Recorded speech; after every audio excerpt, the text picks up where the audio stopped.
right. Good afternoon, everyone. What a day it has been, but Sunday is definitely living up to the name of Sunday. It's quite hot, but we like that because I don't think many of us would appreciate if we had, other, inclement weather. But sometimes we like a little rain, nothing is wrong with a little rain. But I'm liking the sunshine, and we get a chance to go outside and bask in it. But happily enough, you've chosen to be inside and listen to Alarm Clock this afternoon.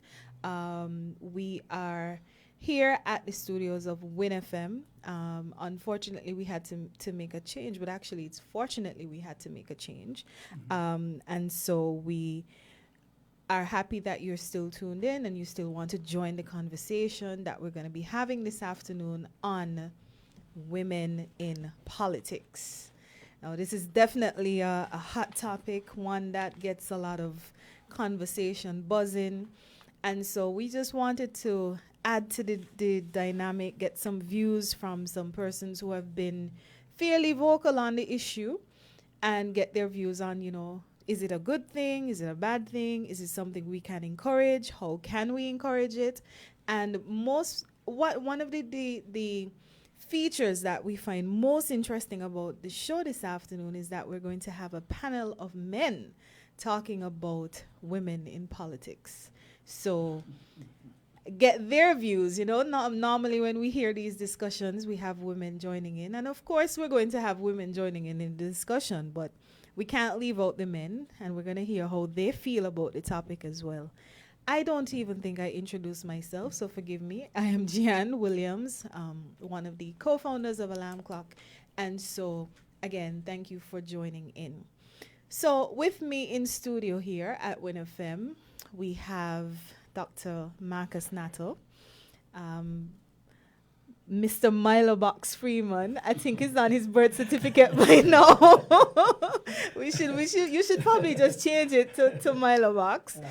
Milo Box Freeman and Mr. Kenneth Bob. So, gentlemen, thank you so much for joining us here at Alarm Clock. We know we would have spoken, individually about, this topic, but it's just good to bring it out into the public. So good afternoon, first of all. Good afternoon. Good afternoon. Okay. Good afternoon. So I just want to know, first of all, where do you guys stand? Each of you, where do you stand on the issue of women in politics? What's your initial views on that? Who wants to go first? Everybody's pointing to you, Me? Marcus. Okay, sure. I'll kick it off. I hope I'm a good opening batsman. Congrats to the West Indies, by the way. They just won their first test there against England. So thank you, Jihan. Thank you, Jihan. Thank you, Alarm Clock, for inviting me and thinking of me, actually. So I appreciate that. So just I guess a short answer so the other guys could get in on your question as well.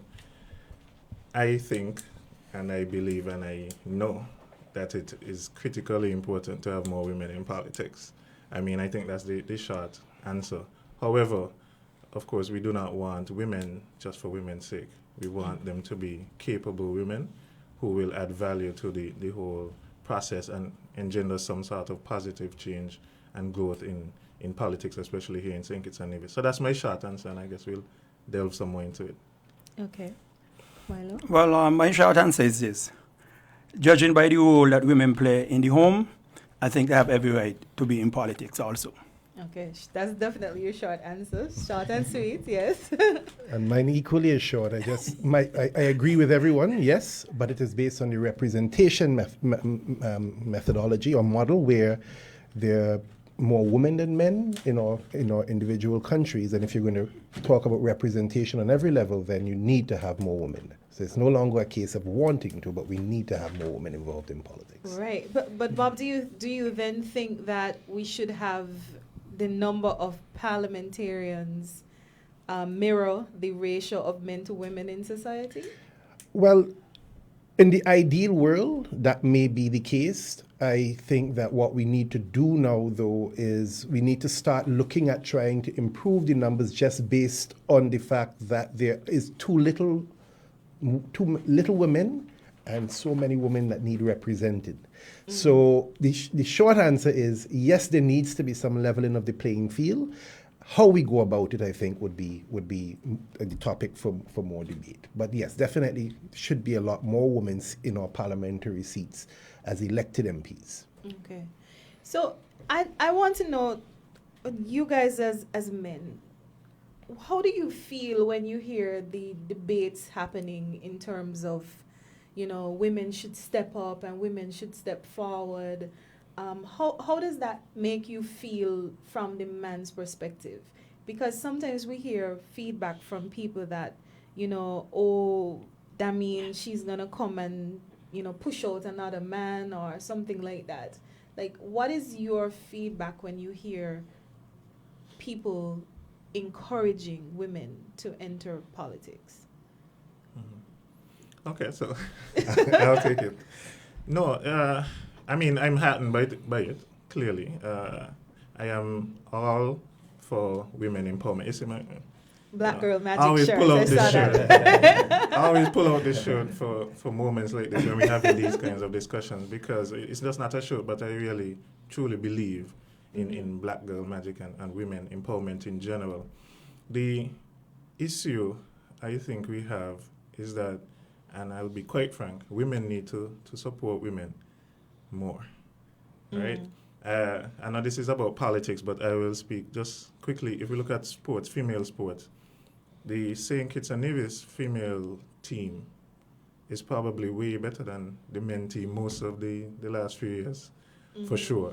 But if they have a game, look at the attendance at their game versus the attendance at the male team, game.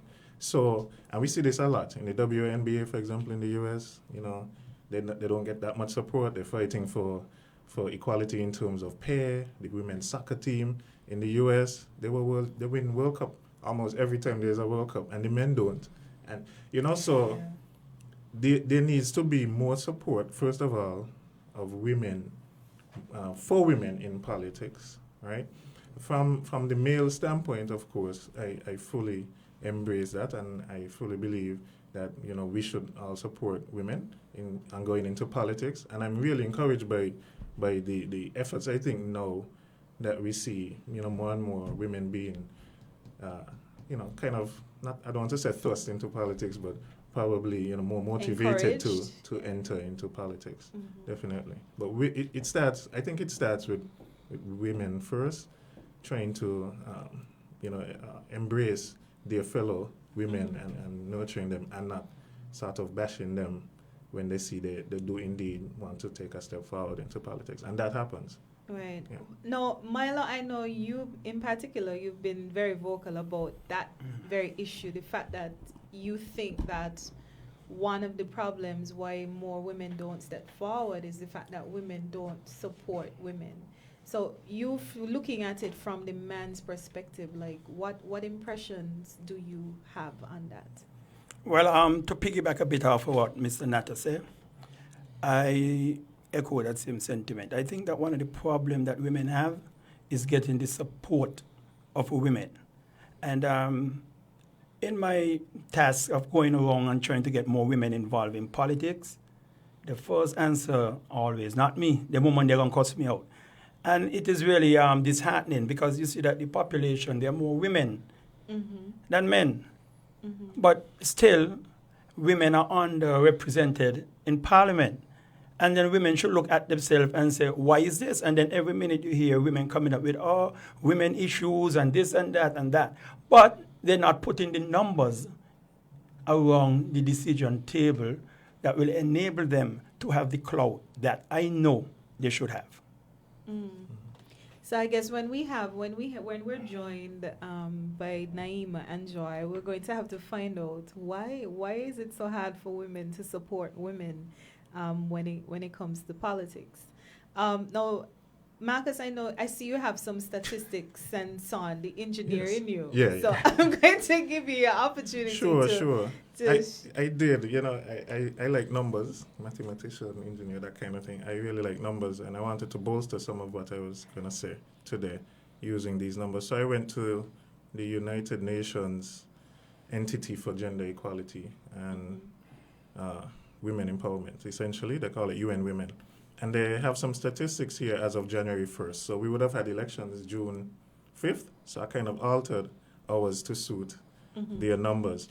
But just some quick statistics in terms of women heads of state and women heads of government, right, across the globe. 6.6, average about 6% across the globe of 200 plus countries are women heads of state or heads of government. Heads of state could be like a governor Your general governor or general, president, right. as the case may be. And for our region, we have 2 countries represented: Barbados, as we know, Mia Mottley, and Trinidad and Tobago. Their president is a female. Their prime minister is male. In terms of women speakers in parliament, 20% of the parliaments, for countries that are democracies at least, women, 20%. Antigua and Barbuda, Dominica, St. Lucia, and Trinidad and Tobago all have female speakers of the House or speakers of parliament. In terms of deputy speakers, the numbers are 25% across the globe. And we know we would have just we would not have, well, appointed. we would have been in, no, we would We have would have been done there it a while, but last I mean, year as we well. recently, there was recently a young lady. No, but we had a. But we had before. Honorable Akilo. Akilo Baron was Elizabeth, there, yes, was deputy So speaker. our latest So deputy we speaker is we female. cheating So somewhere. we there. Yes, we We the definitely there. 25%. Yeah. But in terms of St. Kitts, we rank 107th out of 200 plus countries in terms of women in parliament. We have 3 out of 15, so that gives us 20%. And I just want to contrast that with number 1 ranked is Rwanda Yes. on the continent of Africa with 61%. 61% of their parliamentarians are female. And in the closer home, Cuba has 53% of their women being in parliament, and they rank 2nd worldwide. And Grenada ranks 8th with 7 of their 15 parliamentary seats or Almost positions half. being occupied by women. So, I mean, it's doable across the world. I mean, Cuba has actually 600 parliamentary seats, and 322 of them are women. So, in spite of what, I don't want to get on Cuba, but in spite of what people may say about Cuba, they do certain things. Something is happening Yeah, in they do Cuba, certain things in the yes. right way, and not only this. A lot of But things. I just want to give one other thing before I let the others come in as well. In terms of our ministerial positions, though, we only have two currently, right? Ministerial. Ministerial. So we would have Honorable yes, Akila yes, Nisbet and yes. the Honorable Wendy Phipps. Yes. And so that's 22%, giving us a rank of about 77th in the world. Spain ranks first, 66% of their their ministerial ministers. positions are held by women.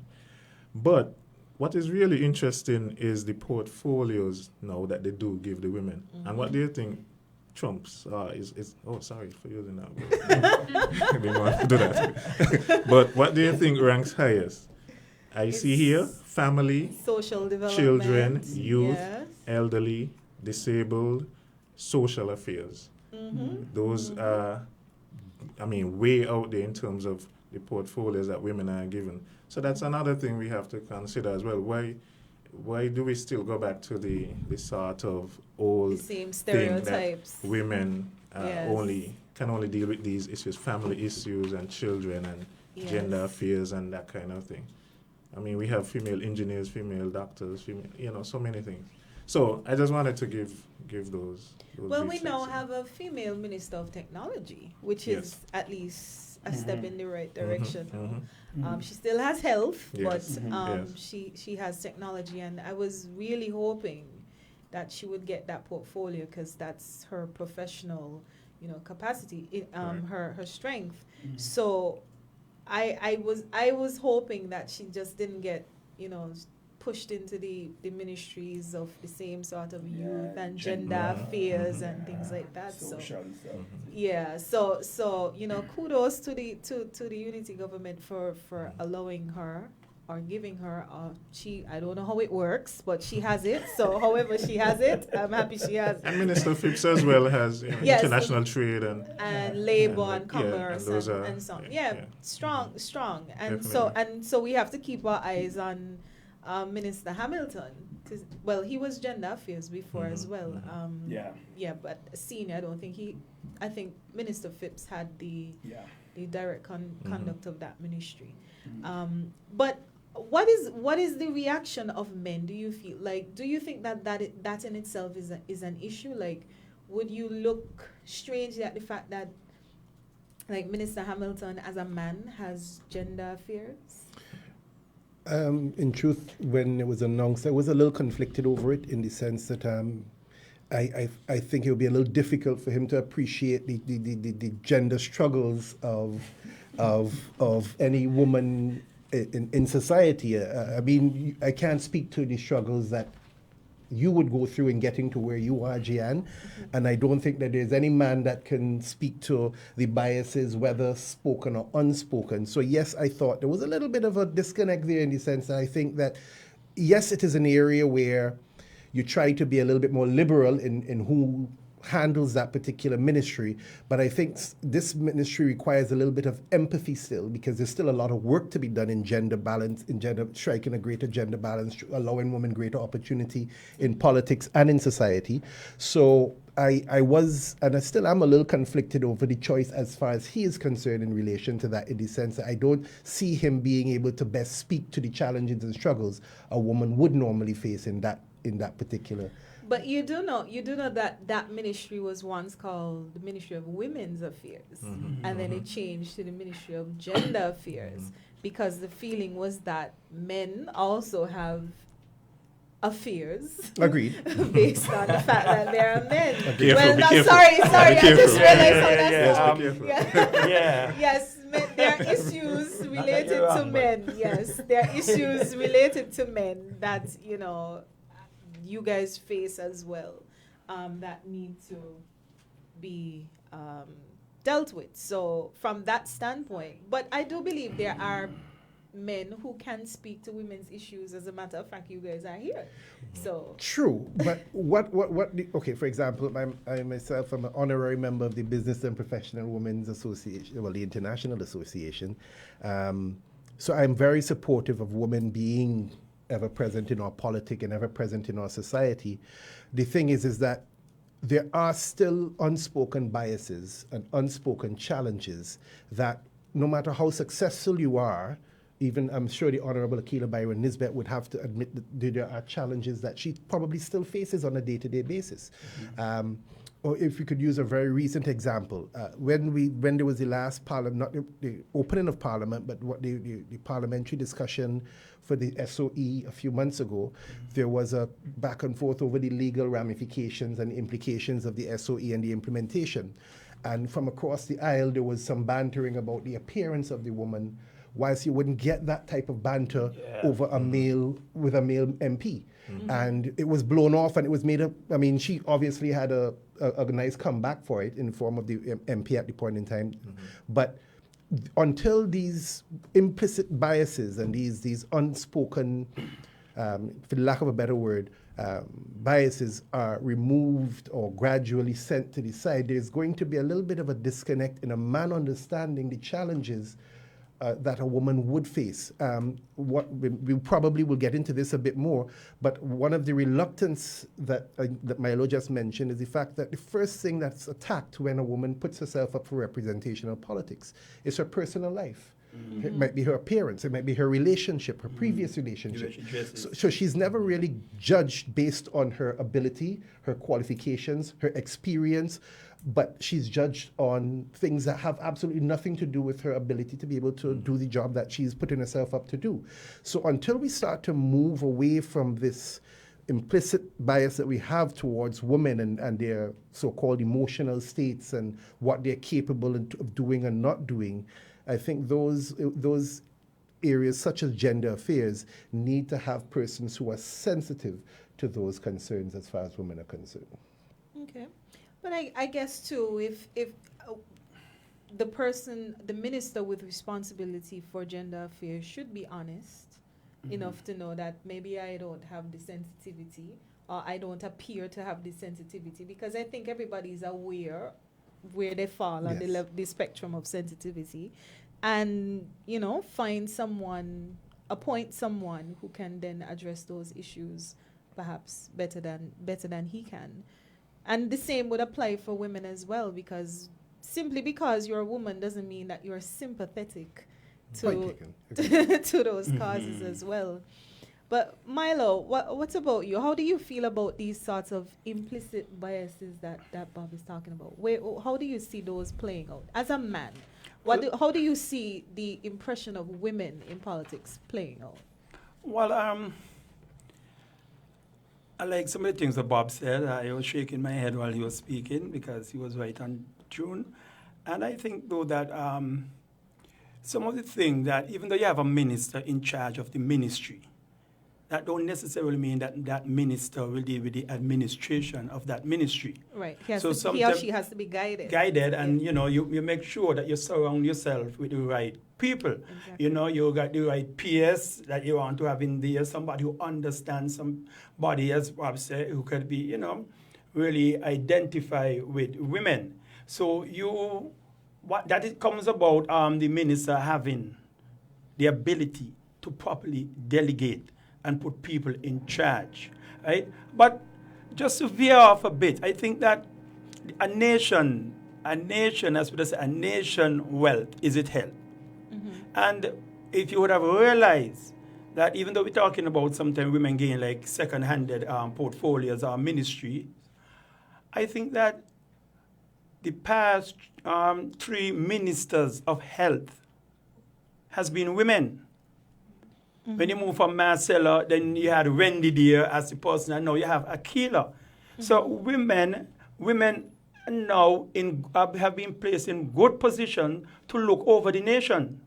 And so I don't feel that women are being somewhat slighted with portfolios that they have, because I think that no ministry or no entity or nothing can function properly if the persons who are administering it is not healthy.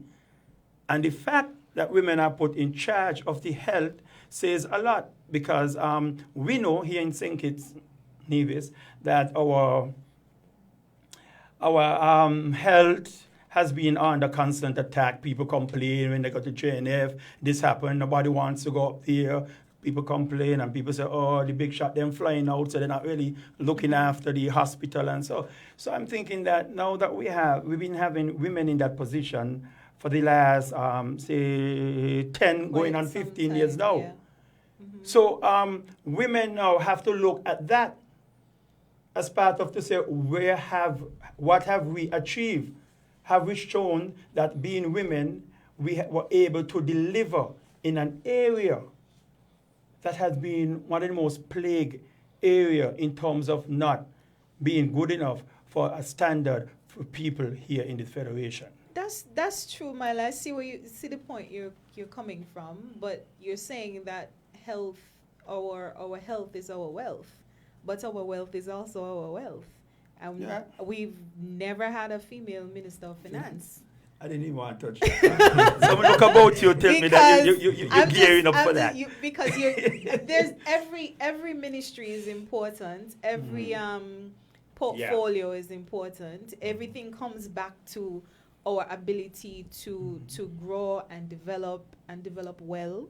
So, health is no different, of course. It's extremely important, but so is education. And we've had a mix of male and female ministers.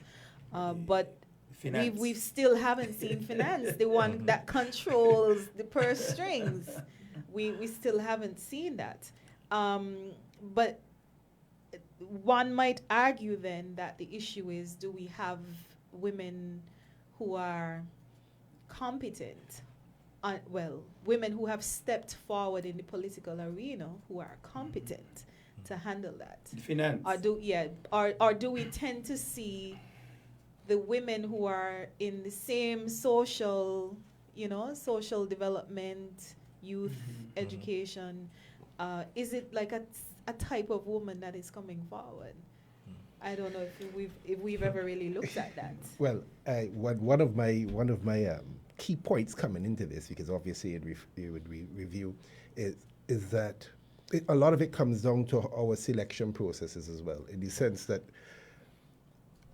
yes, I want us to involve more women, but we also need to try and be as, how should I put, be as selective and be as rigorous in our testing, in the sense that I am certain there are many women who are as qualified as men in these fields. But these women tend not to put themselves forward, and they're not given the opportunity to be tested on these levels. So what you would find is that you would find a woman more involved in social work. You would find a woman more involved in gender affairs, education.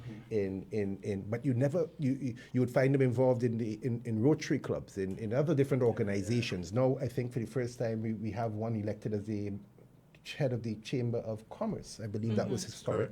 Yes. So Yeah. again, there's a need to sort of change in mindset as to how we go about attracting, because I tend to think because we see activism from the perspective of these persons are out in the society, we assume that they would be best suited to be represented.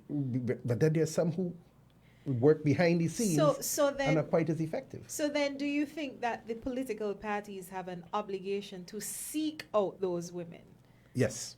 Or rather Yes. than because everybody talks about who steps forward and says they're interested, but do you think they should seek out those kind of people to come in? Yes, and not only just seek them out, even if you're going to use the same parameters by which you're going to judge who are going to be your candidates, let it be a level playing field, because it's not just about women, because you're looking at it from the perspective of how many women do we have that going to or who do we have to represent single women or single mothers in Parliament, which is a large part of our political directorate.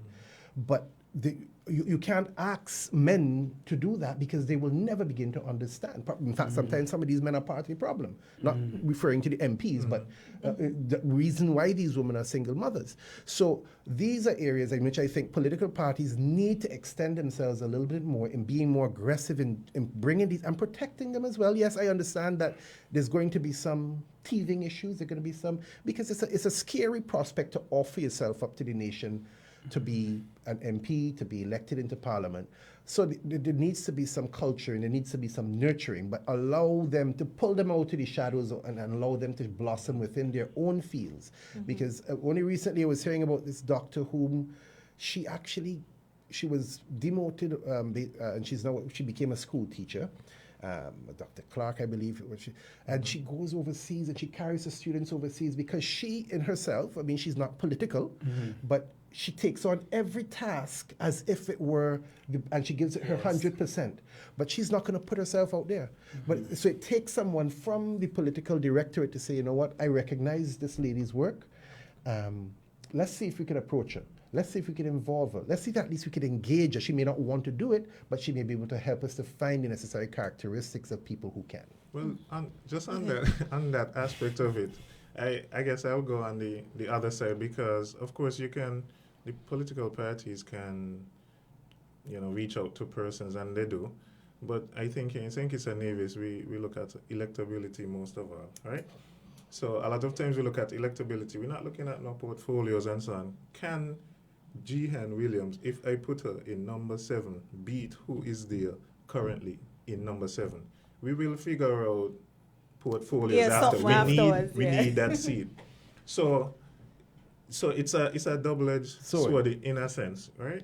And so that's what happens a lot of times. So is this woman electable? And then we go back to the whole thing about, well, Jehan Nuffby, she in this. Now she wants to be in politics. Who is this girl? You understand?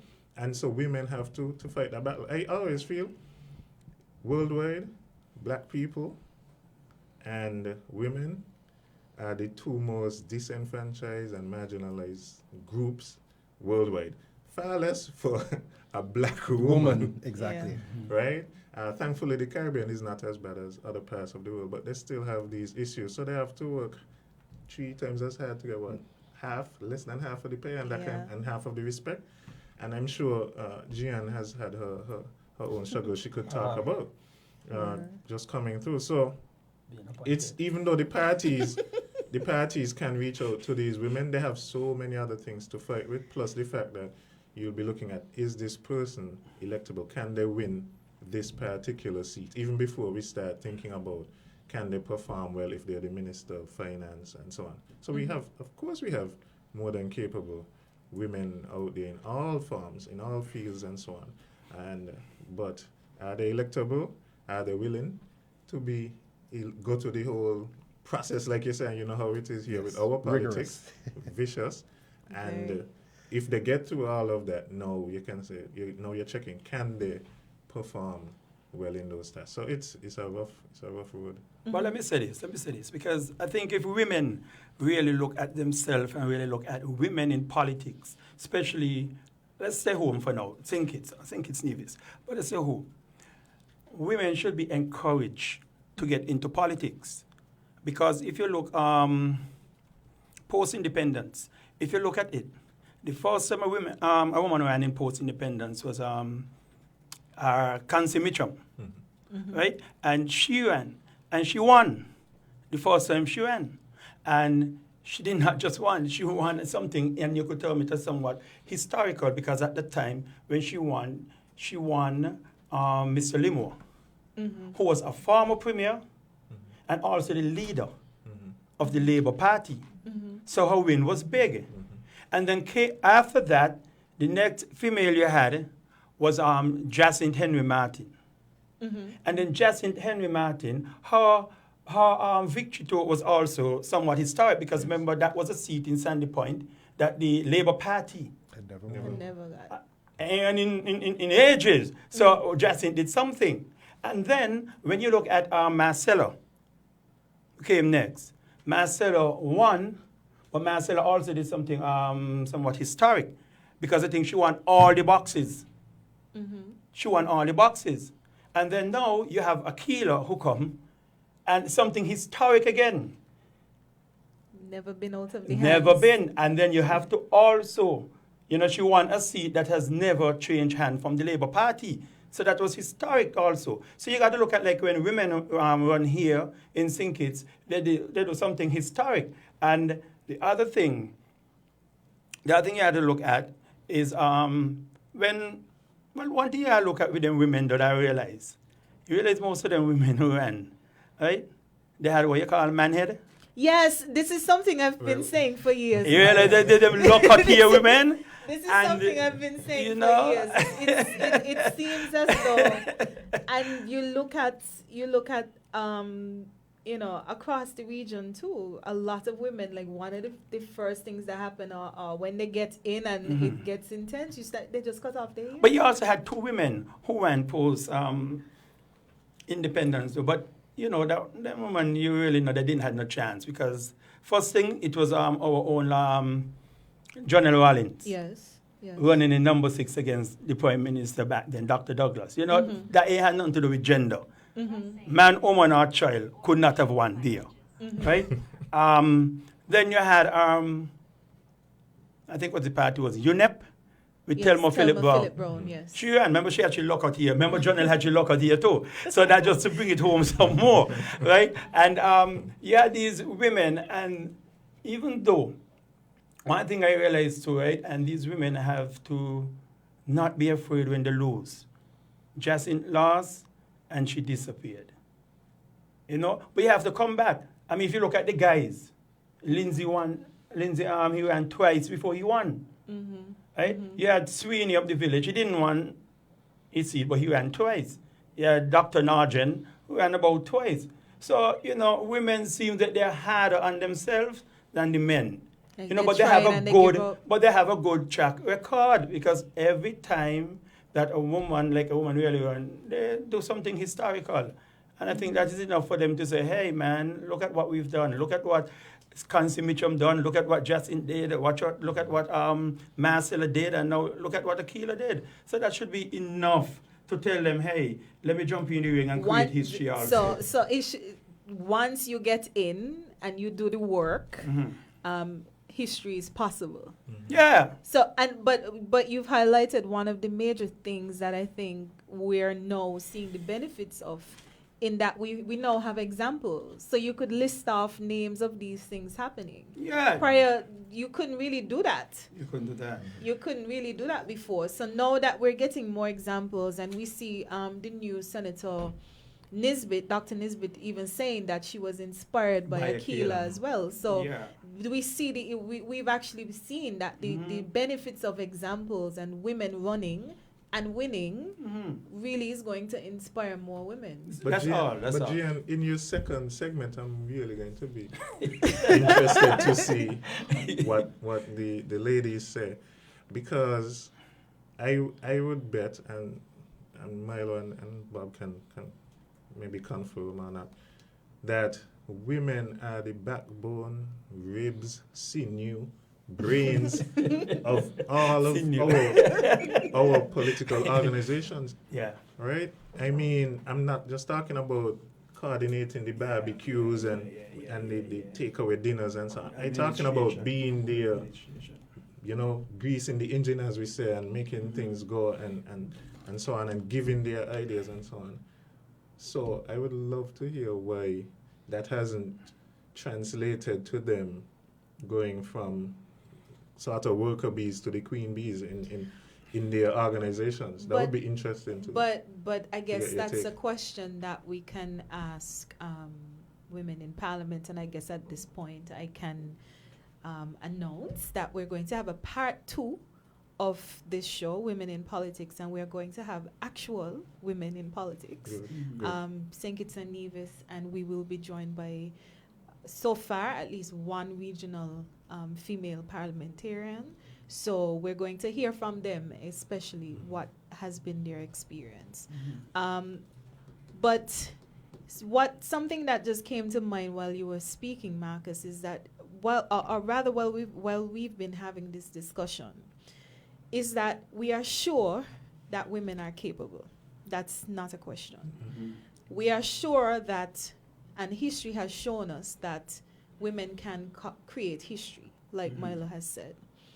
And we are sure that if women get more support from other women, they could be successful. But can we address the lack of support from men? Because it's the same thing you were saying. How do these women rise to a certain level in their political parties and never seem to get past a certain point? Yeah. What is the role of men in keeping women from ascending to those positions? Well, you're exactly right. The role of men was to keep women from elevating themselves, period. I mean, across history, across biblical times. If you read the Bible, you see all of these things. Women were always kept below men. Couldn't enter temples, couldn't do this. I mean, Saudi Arabia just the other day allowed women to get their driver's license and these sort of things. So it's always been this old boys network. I mean, I'm part of Rotary and I'm a proud Rotarian, but Rotary didn't accept women until the 1980s, mid-1980s, and the organization started in the early 1900s. So there's no way, I don't know how we're going to erase all the vestiges of that kind of old boys network. I mean, I think in Senkitsa Nevis we're doing really well. I mean, we could do way better. But again, I think to dismantle that sort of network, men, who are the ones who have been sort of subjugating women in a lot of ways, have to come to the realization that things are changing. I mean, we see it with the Black Lives Matter movement and that sort of thing. And again, I know you mentioned that you want to know how men could do that, but again, I still think women coming together, it's almost like unions, right? We see the struggles now of persons here because low hotel workers labor unions and airport worker labor unions and that kind of thing, and now everybody's crying. They want a stimulus and they can't get it and they need money and so on. So you have to come together, because that's what the men did. They came together and they decided, hey, we're going to be here and we're going to keep women here. And now I think it's time for women to, and I think that, I mean, they've been doing it, you know, coming together. I'm not saying form any union or group per se, but really come together and support women's movement into politics. And I think it's about time that we introduce politics and political science into schools and highlight these sort of disparities that we had with men and women, so that the younger generations, because the old people, they're not going to change, but the younger ones can now instill change. If I can as well, too, I do think that we also need to tap into the history, the rich tapestry of history that we have, St. Kitts as a country and as a region. Because if we just go back to recent history, we've got Dame Nita Barrow, we've got Dame Eugenia Charles, we've got Kamla Prasad Bissessa, we've got Portia Simpson Miller, we've got here in St. Kitts and Nevis, I am not, I wasn't born here, but Milo, you best able to speak to Miss Patsy Allers, Miss Ann Liebert. These are very active persons within the community, within the country. Yes, they did not, some of them did not put themselves on the political in the political forum, but they themselves were activists in their own rights, and they were. So I think also it has to do with educating of our young people, our young girls, of the power that they have when they can come together, when they can make a change. Hillary Clinton wrote a book with her daughter, I think, called Gutsy Little Girls, or Gutsy Women, or Little Women, or something of the sort. These are the types of pieces of information that you need to start feeding into the public discourse, because over the years we have been fed a particular history, HIS. We all know now that this history is written by the victors. In those days, those persons were generally men. What we have to do now is start writing a different type of history and teaching a different type of history on the whole. I mean, yes, we could speak to women, but we also need to speak to Black Lives Matter and the advancement of black people. What is the history that we are teaching our children in the schools? Because only when you start to teach people about, for example, Akila Elizabeth now, and you teach a 3-year-old child, then that child is going to grow up believing that she can be a minister of parliament. You teach them about Kamla Prasad Bissessa, then a young Trinidadian girl could see herself being a prime minister of Trinidad and Tobago.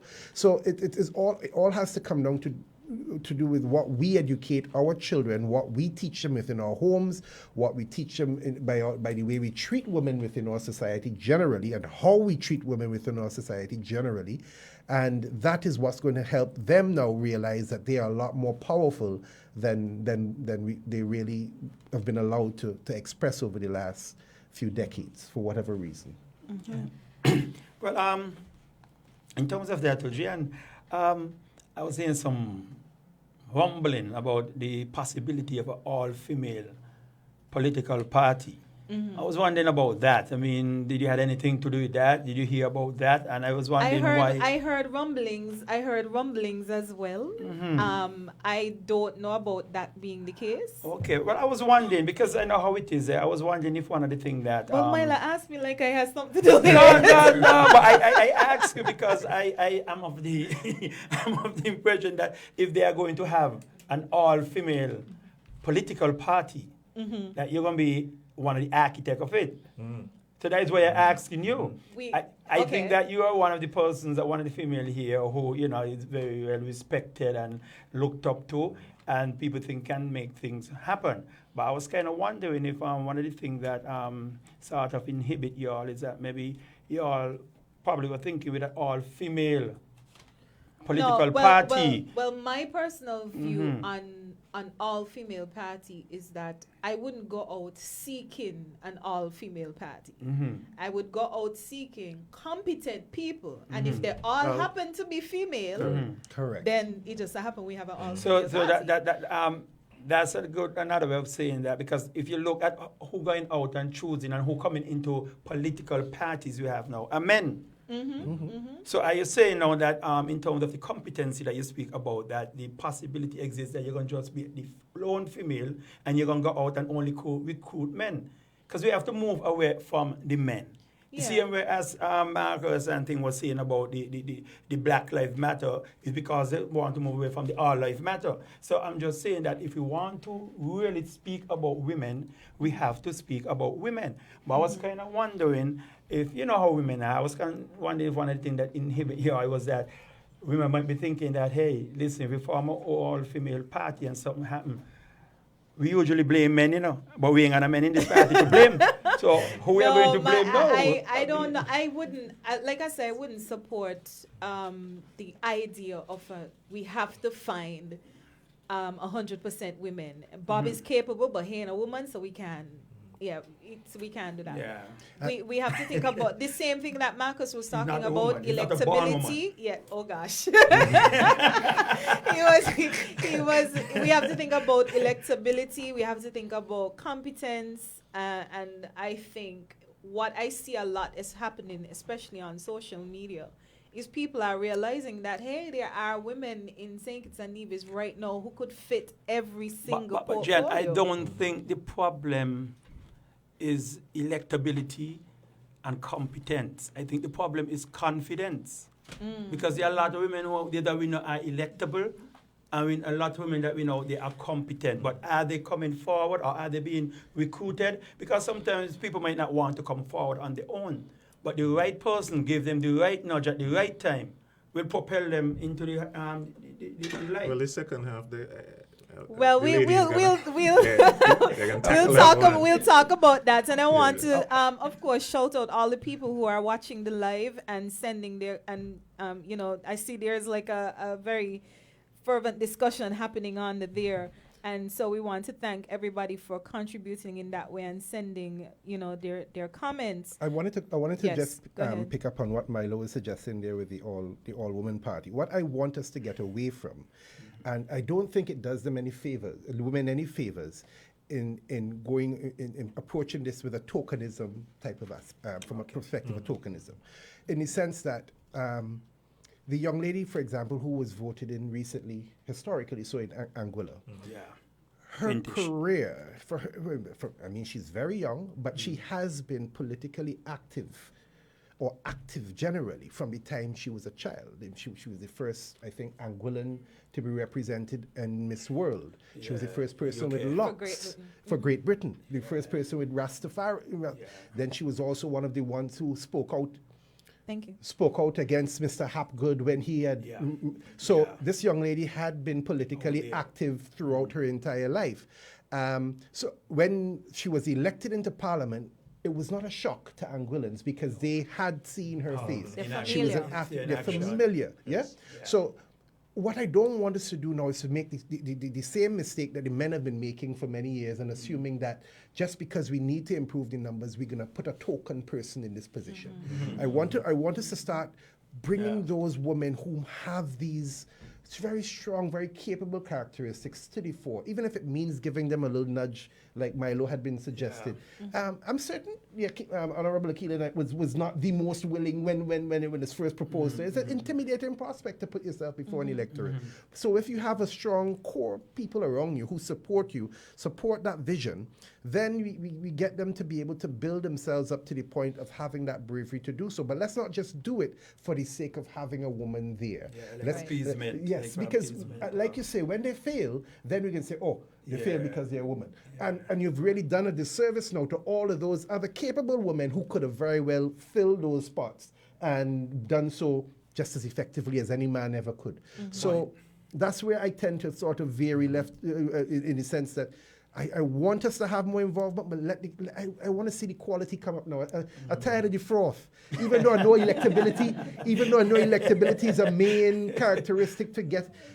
Sometimes you're electable, but you can't do anything after you get into office. So let's start looking at the real substance of these persons and putting persons within our political parties, within our grassroots movements, who are capable, who have the best interests of the country at heart, and who are representative of the wider landscape that we know as St. Kitts. But just to piggyback on something you said, Bob, which is a good point, because you can be popular, but that don't necessarily automatically means that you are effective. You know, so just getting somebody there because everybody knows him, and then you elect the person, and down goes the champ. Nothing happened. Yeah. So we have to be careful with that sort of thing. But I'm loving the confidence that there are certainly women who can step forward and who should be stepping forward. Yeah, there are women who can do. I would even, Yes. I would even We argue, didn't miss that one, Milo. I would even go so far as arguing, Jan, that there are probably more women who are capable now of representing us in Parliament than there are capable men. Okay, so let me ask you all a I question. will second that. I will give you 2 seconds to think about it. I want you to think about the number of women right now who you think could step forward, right? And then I want you to think of the number of women who you know want to step forward. What's the disparity in the numbers looking like for you? For me, Yes. for You the first know. one, I have about 100. Mhm. Second part of the question, I have 0. 0. Yeah. Okay. Okay. So you know that they're capable, but you've never heard any woman come out, not any of those that rather come out and say, I want to enter politics, and if I am, well, maybe if I'm asked, or I will step forward, or whatever, but I am willing to be picked. Can you think of any? Yeah. My ratio is a little, in terms of capable, competent, I would say no, at least 20, which is more than enough to fill our parliament. I also know that there are, no, that's a funny question too, because of those capable and competent people, I only know of 2 who are willing to put themselves out there. They haven't made it so publicly, but 2 who are willing to put themselves out there. But I know there are a number whom are electable, Yeah. or maybe popular otherwise, whom wouldn't mind. But it's what their purpose is for doing it. Am I Yeah. doing it because I want to be a parliamentarian? Why do I want to be a parliamentarian? Because I want to have a big job, as opposed to represent the people, because this is my Exactly. biggest issue with everything as it relates to politics. Yeah. Politics is about representation, and the least vulnerable are the ones that need the representation. So I know that women tend to be a little bit more empathetic. They tend to represent that base a little bit better, which is why I'm advocating for them. But Yeah. these women, when they come in and when they put themselves into that sphere, they themselves have to understand that they're doing so to represent the people who cannot necessarily have a voice Yeah. in the parliament, who can't, we don't necessarily hear them, whether it be here on the radio, whether it be on social media or otherwise. Those are the people I'm most concerned about. Those are the people I really want to see have the type of representation they need, because those are the ones that we have to protect in society. So Milo, you're saying we have to build women's confidence, because, if you could think of 100 women and still none of them you've ever heard want to step forward, you think it's a confidence issue alone? Well, some of them are very apathetic also. Yes. I think they're confident about all kind of other things in their life. They will put themselves out there, do things. But then one of the things is that, boy, politics ain't for me. That day is too dirty, and I don't want to get involved in that because I don't want to be cursed, and I don't want to curse. So in terms of that, women sort of just shy away from it, And but I think one thing I will say though is that our parliament makeup today is you have 3 women in parliament, but the 3 of them is on one side. So this will be a good way for the opposition to show something about women and go look out for the other women, then look somewhere for women and, make somebody a senator if they want to, and start building from there, And I think that, I think there's a lot of women out there can fit that bill. But like I said, I don't think women are so hard at each other. So women are looking at how some women go to queen shows and say, instead of the woman on the stage, maybe instead of going to teach me, I go up on the podium and go talk. So women just shy away. And the biggest enemy is women. Yeah. Confidence is one thing, but I guess the enabling environment is just really not there. It's really not there. Bob just mentioned several names, and if you really think about the names, and we're in a media house here now, the media has a serious role to play as well, because if you think about Mia Mottley, Damien Jr. Charles, Margaret Thatcher, all of them generally had nicknames. You know, you had the Iron Lady and these kind of things, and they were generally seen as one manish, as we like to Yes, say. yes. Exactly. Eugene the child. Yeah, Yeah. or they had to She be- even had the voice. they had to be tough. Tell People you. talk about Mia Motley's voice, and you know, Yeah. they didn't want to talk about your sexual orientation. We were talking about the short haircuts and so on. yeah. So that environment, who would want as a woman? And men who don't would want- have to face it. No, and if we face I it, just going. if we face it, stop. it's almost. If we face anything, it's almost seem like a badge of honor. Oh, this guy, yeah, you know, he's a woman. He's a womanizer or something, and Yeah, but it's that's seen no as, problem. Yeah. No You know, problem. so that's Everybody you know know, that's the that man gender. got outside those woman, gender outside biases. children. No Yeah. problem. But you then, when it comes to a woman, you're gonna dig up what Yeah. happened to her when she was in high school and Exactly. things exactly. like that. It's not a, So a why level would playing a woman field want at to all. be going to something like that in that environment and be thought of the Iron Lady? I got to be big and bad and tough. Instead of, I'm not saying you have to be like daisies, like they say women are daisy, flowers and so on. But women tend to know if they get in there, they want to do that. So you see, you're on the platform and you're shouting as vicious as you can, like some of the male ones and so on. But so you're not being true to yourself in the end, even if you get in there. You know. But remember, your guys' time is almost up, eh? Okay. And you're Yes. gonna get the woman them time. No, yeah. Okay. I want to hear. I want to hear what the women have to say too. But what I will say, and Just as wrap up. Yeah, yeah, you wrap Jan, up. you're talking about finding women out there who we think are, competent and electable and stuff. And the good thing about the mic, being come to the here, mic. the good thing about being here right now, right, with all those qualifications that you presented for women to have, and so the good thing about being here, and when I say here, I mean literally here in this room, is that I see 4 women who can fit that bill easily. But do they have the interest? Yeah, well, that's the question I look in asked. front, I see 2. I turn over, I see 2. So, how much further do we have to look? Yeah, I got you. I got Okay, you. that's- But we're gonna that's hear. my point. We're gonna hear from the other 3. Desi ain't on the show, but she can still talk. Still, I'm in charge today. So. But yeah, we will get into that. But so anybody, any last quick wrap up? Just to repeat, empower and educate. You mentioned Iron Lady. We have even better examples. Jacinda Ardern doing an excellent job right now. Angela Merkel doing an excellent job right now. These aren't necessarily rough women. These are women, who As if from empathize. Germany, you're off. It's a different story. Stereotypes. From Germany, but the whole idea though is to like you say, escape some of those stereotypes, try and educate women as to what they can do, especially in numbers. So once we have that education, once we have that empowerment, you will find that you'll get those gems coming out, and we will have our future Anne Libirds and our future, Dame Eugenia Charles and Yeah. everything else. I'm hopeful, Okay. especially based on these type of discussions that we are having now.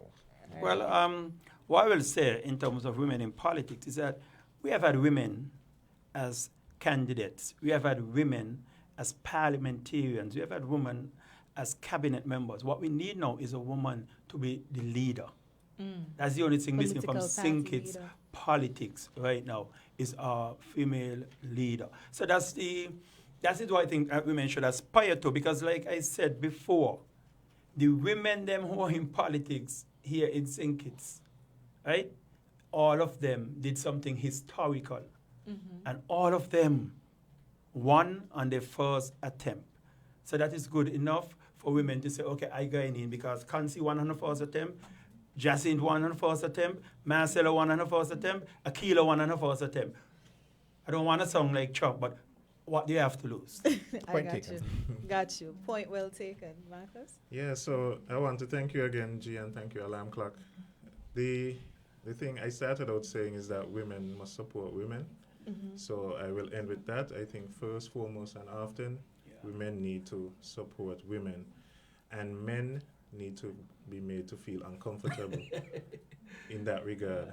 There's nothing about getting progressive change that is comfortable. True. Exactly. And until we as men feel uncomfortable, True, true, true. Yeah. women won't see change. And for that to happen, the women must be together and support each other. All right. Good point to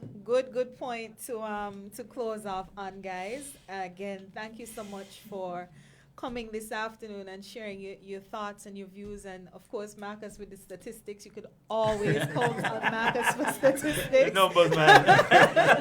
Yeah, we really appreciate it because it added Yes. depth to the discussion. Depth to it, yeah. And so we look forward to this, and we would encourage you guys to even listen to part 2 of our show. Of course, you will I'll see be that listening. coming up. I will Yeah. listen. And we're going to have the women who are actually in politics. Yes, so we excellent. have extended the invitations to a number of persons. Some have responded. Some we're still waiting on. So as early as this week, we're going to start releasing who those persons are. But all I will say is one of those names was called this afternoon.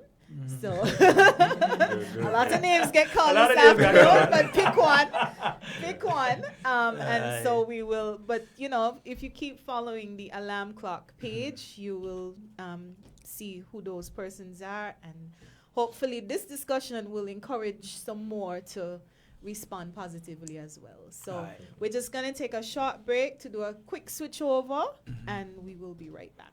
All right. Thank you. Thanks again.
All right, and we're back, and hoping that you're still here with us, and you heard the first part of the discussion about women in politics.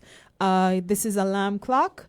If you're not familiar with it, this was a new show created to talk about politics and governance issues, particularly in St. Kitts and Nevis. But if there's something happening. Yeah, if there's something happening elsewhere that, things impacts us, then, we will talk about that as well. So we were joined earlier by Dr. Marcus Natter, Mr. Milo Box Freeman, and Mr. Kenneth Bob, talking about, their views as men, on the issue of women in politics. A lot of times whenever we have these discussions, we only talk to women, yet we have in those discussions identified that a big part of the problem and a big part of the solution is men.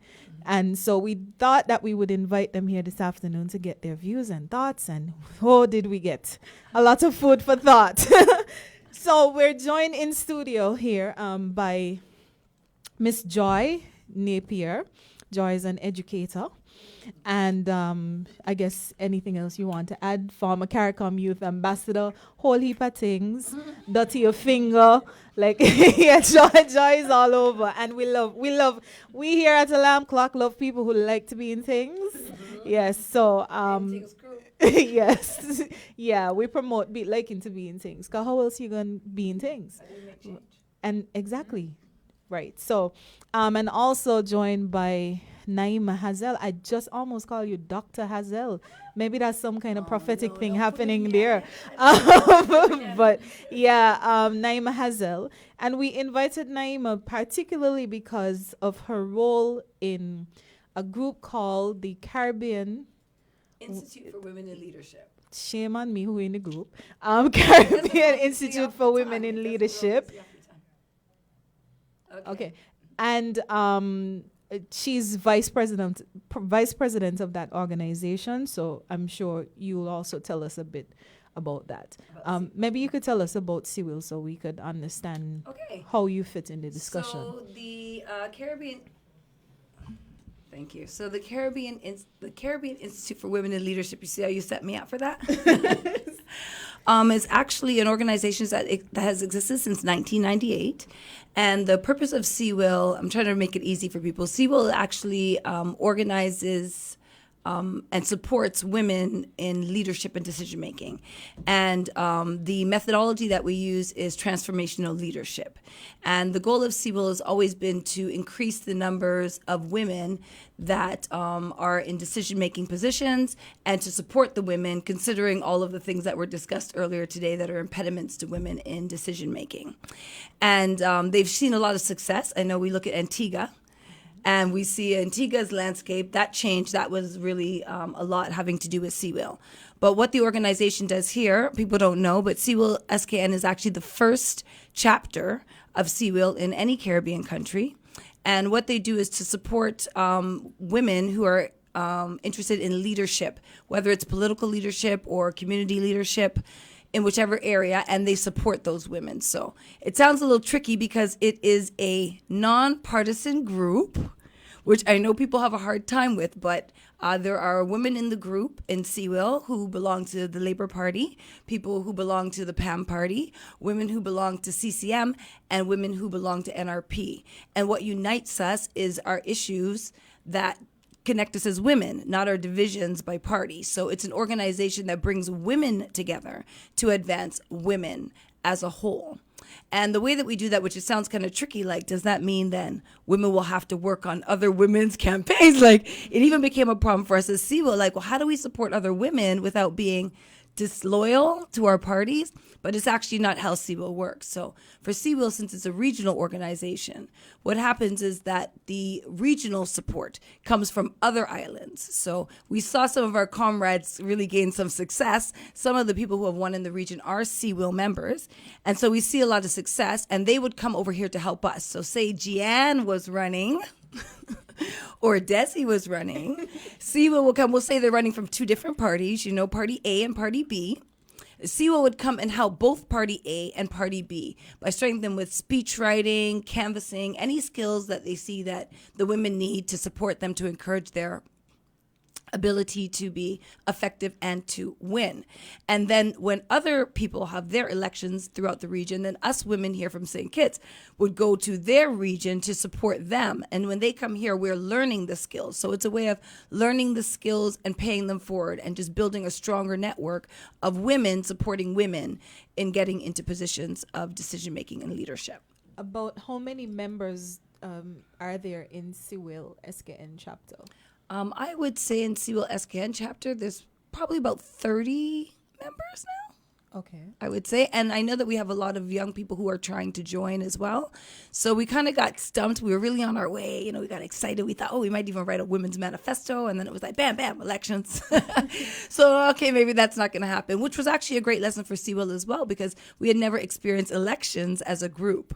So we didn't even know what that was going to look like within our group. And we were able to get through that, because the first time we introduced CWIL, we were actually sitting there. We're sitting in Desi's seat. And a gentleman called in and he said, when the rubber hits the road, your group is going to mash up. That's what he told us. Mm-hmm. And we've now seen the rubber hit the road and the group is still standing together. And actually, I find more unified on issues than we are about our partisanship. So that is the role of CWIL. I hope I explained that well. Okay. And if anybody, of course, doesn't understand and you're watching the live, you could just shoot us your questions and we will send them over to Naima as well. And of course, I will be recruiting at the end of the show. Yes. So you get out your pens and paper so you can see how you can get a registration to become a member of CWIL. Okay. But ladies, let's get into the meat of the matter. Yeah. So the guys came and the guys said that basically women are competent. So the guys were on board with that. They see and know of women who they think could be electable, but the women are not stepping forward. And two of the reasons that we heard were, one, women shying away from it because of perhaps confidence issues, or unwillingness to face the heightened level of scrutiny that women have to face. And also the fact that women don't support other women. What are your views, each of you, on why women are not stepping forward? Would you like to go first since I just spoke? All right, so good afternoon, everyone, and I'm very grateful to be here. I think, as Gianna said, the two issues that were raised as to why women don't step forward are really reflective of the common conceptions that society has. That, number one, it's a confidence issue, and women don't want to get involved because they're too shy, or they're not ready to step up to the plate. And then that number two, that when they are put forward, that there are other barriers that come up for them to be involved. I think something that the guys really didn't touch on is the fact that the way our political parties are structured, the constitutions of our political parties, and the way that ascension and movement upward through the parties is structured really greatly inhibits women being put forward in roles of leadership in the parties. And, when I say that, if we look at the way that the leadership of the party is chosen, if we look at who decides among, all of those capable and electable persons as to who is going to contest a seat, really the gatekeepers of the parties are the ones who decide it. And that's a very small set of people, and that set of people is almost majorly comprised of men.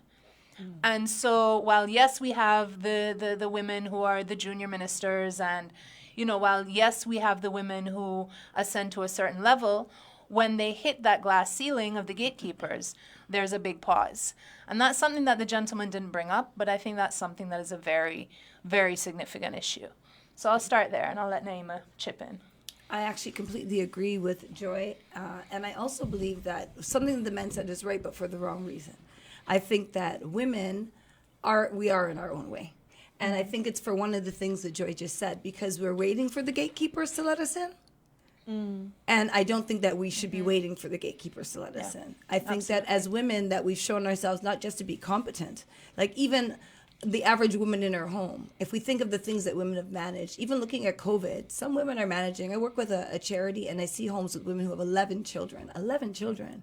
You don't have a job, or you do have a job, you're managing 11 children. 11 of your children have been successful. They're going to school. They've got grades. Women have been managing countries of their own home for a very long time. That's very competent. 11 ministries right there. Yes, but what Joy's saying is right. It's the perception, really, and that's being fed to us. So as much as the men are saying it, they're saying it like, women, it's you. But really, somebody is reinforcing that stereotype, because we know that we're competent as women. So why are we not taking it? We're waiting for somebody to ask us from the party. Or somebody's going to ask Susie to join the party. Oh, I wonder who they're going to choose this week. Like we're in an episode of The Bachelor. And we're waiting for somebody to choose us, And then I also think when we choose that the men are careful not to choose women who will not toe the line. Yep. So if you're an outspoken woman, like Gia was saying here, we like to be in things. If you're a woman who likes to be in things and you're outspoken, your chances really of getting chosen by a male-dominated gatekeeper system is very slim, because they really don't have any control. And we have to admit, politics is about control and power. So because we already know that the politics are about control and power, nobody just gives up power. Nobody just gives up control. And we're walking in like, hey, we joined the room. Can we get a little power? And they're like, why would we do that? Yeah. Wait. Next election. So I feel like as women too, we need to support other women and that we should have the confidence. And to me, I don't think that stigma of people, I think it's not as real as people think, this stigma that people will say things about you and we can't handle it. People say things about all of us. All of us have had somebody chat about us. Yeah, They've said, but on a national level is a different thing versus, maybe a little squabble that nobody else ever hears about. yes, but to me, like, if we look at our political landscape, really, where is the standard? Like, if you're a Christian out there, who's throwing the stone? Like, where is the standard that you're setting? I sat in a meeting once, I say it all the time, and this woman said, oh, when the women, we have to make sure that we're infallible and that, and it's like, really, based on what standard? Like, why is our standard different than the men's standard? So they have to go in, they could just go in just as they are. They don't have to go through the whole system. They don't have to cook all the chicken wings for the party. They don't have to carry a man's coattail. They don't have to be doing all the work behind the scenes and then only get positions of decision making, but not really No major decision making. decision, yep.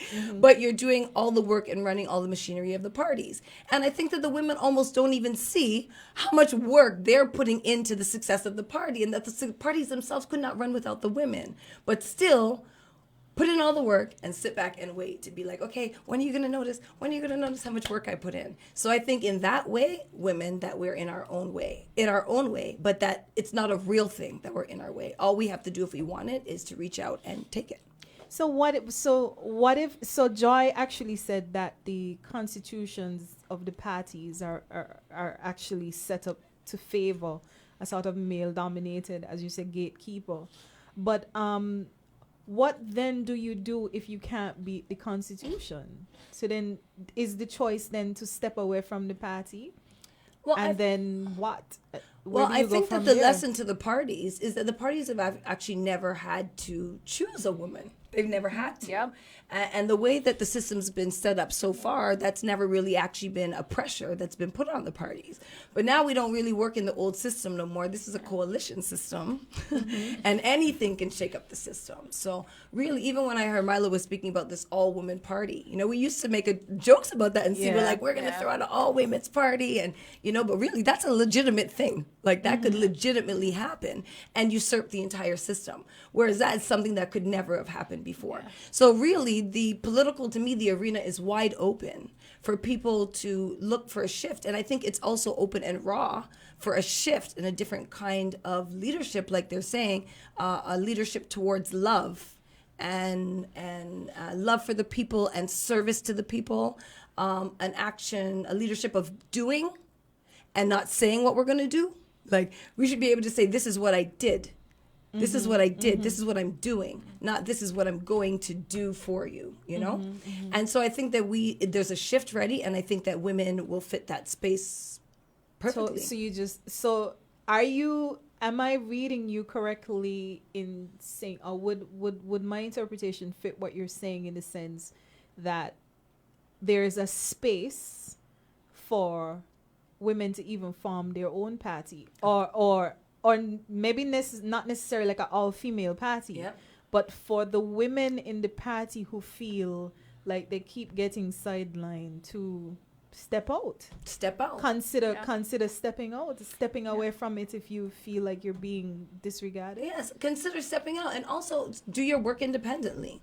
If you're doing your work independently, you show the value you show this is my value. You don't let them come and tell you this is your value. So this is how we need to use you in the party. This is what we need you to do. We put you here. No, you come and you show this is what I bring to the table. As an independent person, this is what I bring to the table. This is who I have with me, what you got. But don't you think we're a society that are very much total lines according to the party? Do you think people vote for party or people? I would like to say that we used to vote for party. But is that true? So I think that to a degree we do vote for party, and we vote by our party ideals. Everybody knows my party ideals. Everybody knows I'm a Labour. I don't pretend I'm not a Labour. But we vote by our ideals, but we're asking people to vote for people, like for people who, not personalities, because we can always get swayed by personalities, but vote for people. And I think people are ready to vote for people, which we can see from our landscape, because we've had a new party shape and then another party shape and then a shift within the party that became shifted. And every day it's like a shape-shifting exercise in these political parties. So why can't we create our own shape? Yeah. It's And- wide open, the space. Why can't we make our own space? I mean, and I think even in the last elections as well, it was a really big shift in the landscape in terms of who we saw remaining and who we saw leaving. And I think it does kind of reflect the voters in terms of, are they really voting for party anymore? Are they voting for performance? Are they voting for individual? And I think, as Naima said, there's a lot of space in there for women. And not only is there space, but I think now there's pressure on the parties as Yes, well. absolutely. The parties, they have to evolve. They have to evolve, and within their evolution, their constitution has to evolve, and who they attract to the parties has to evolve if they are to remain relevant and if they are to remain as viable parties. Yes, I agree.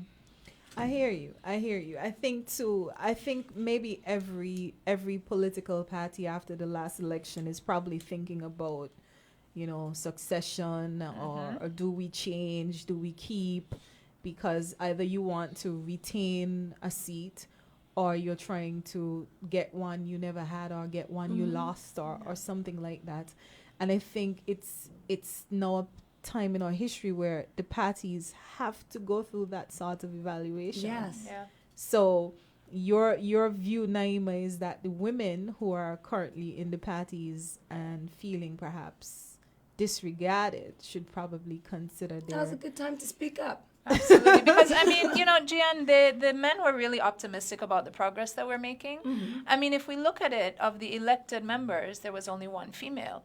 And this is a trend across the Caribbean, that in the upper chambers, the appointed members, there are always more women, because the reality is, in the appointed areas, does that really translate to real political power? And, the truth is that it doesn't translate to as much political power as the elected members have. Yes. So if we look at the one elected member of the 11, that's really not a very good reflection at all. So there's a lot of work that really does have to be done.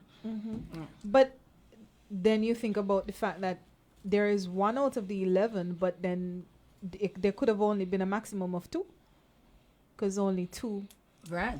went up. I mean, are we satisfied with that number? Are we? Are we women? Do Are you satisfied with We that are not. number? But I think also what she brought up was the issue of electability and selectability. When you get elected, then you've actually moved to a different position. But when Exactly. you're selected, you're almost still in the position you were before, because you're always reminded that somebody put you in that place. Right. You didn't actually get Yep. there on your own. So it doesn't even give you the same level as the other Exactly. as the other persons. And I know that we look at that, because every time we have a problem with somebody in society that was selected, we'd be like, nobody choose her. Nobody vote for you. Who vote for Nobody you? vote for you. Exactly. But we keep putting women in positions to lose. Like, what's the Yeah. point of putting a woman into a spot that you know she's going to lose? Like, you don't put up a woman against Dougie in 6. Like, you're not going to win against Dougie in 6. Like, And that's something those- tokenism, that level of tokenism That level of it's done. tokenism. You Yeah. have to know where you can, like, you want a woman we want to be chosen to be put in seats, or women want to be going into seats that are seats that they can win. Like, the electability is important. How do you guys feel about the issue the guys raised on the issue of portfolios? The fact that the women portfolios, Naima, you're blinking very hard. Like a meme. The fact that the women tend to get the same sorts of portfolios that align with the Every time. female stereotypes. How do you How guys come feel women about never it? get education? Well, What about foreign affairs? Finance, as you brought it up. well, Agriculture. I actually got a comment or it was Desi telling me that. Did you tell me about that? You were like only one of 2 people studying international relations. You don't really see women studying those kind of things. But we have a lot of female accountants, though. How come no female minister of finance? Why is that? I don't know. And who can manage money better than women? Exactly. I mean, if it goes back to the role that women have to play, and when Naima was speaking earlier, there's a quote that I wrote down from Mia Motley that I really like. It says that the women who came forward have to be extraordinary, and the men who come forward retain the luxury of being mediocre in order to succeed. And I mean, that's really a reflection, and it just shows that, hey, if we actually did put a few of these women up here, we would be doing extraordinary things. But you know, it's a reflection of the fact that in order to even be nominated, the women have to be almost 10 times as much, 10 times as competent, 10 times as on their game, 10 times as on point as the men have to be. The men can just slide through. The men can, bare minimum. And that's it. But the women have to really up their you game. must impress me. You must impress. You And- must Yes. impress. And we also have to remember it's a matter of money. Even though nobody ever talks Huge about the issue. money, it's very expensive to run a campaign. So a lot of the times women feel they have to be aligned with the parties because how else would they get the funding to run the campaign? And sometimes parties, they're looking at women like, oh, that's like a business decision, man. Men look at everything very black and white. To their credit, it's a business decision. Well, this woman, what if she gets pregnant? We would have put that money in. We're going to lose that money. And what about this? And her family, how she's going to her balance her children and her family and her husband children and her and- husband. And you have families too. Those are your Yeah, children. nobody seems to worry about I never that. understand that. Oh, what about the women? Who's going to take care of the family? I'm When the women's out, campaigning, who's going to be at home? But I mean, when the I men don't are out know. campaigning, where's daddy? Maybe your nobody husband? wonders about partner? the children that men have. Yeah. No. Sometimes you don't even know. Sometimes you don't even know. You don't even know if they have children, but that's the talking point. I always remember there was a discussion on this topic on Win FM some years ago, and this lady called in and said that she don't think that we should be voting for young women because when they get pregnant, my minister gonna got to be on maternity leave and issues like that. I mean, as you mentioned, that could we talk about Prime Minister Jacinda Ardern? I think during our research, we would have realized that she got pregnant while she was Prime Minister, and she would have only taken 6 weeks off from work. But she would have had the support of her husband to take care of that child. her Paternity boyfriend. Her leave. boyfriend, actually, Yes. Paternity and leave. she did not take the necessary time, and I don't think it was because she didn't want to.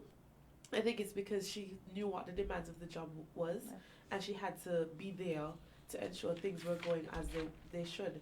She was the second sitting prime minister to become pregnant while in office, and although she might have been cussed out a bit around the world for being in that position, and people saying things like, that's why we should vote for women for prime minister, she showed up and showed out during that period and still after that period. And went to the UN with the baby. Right.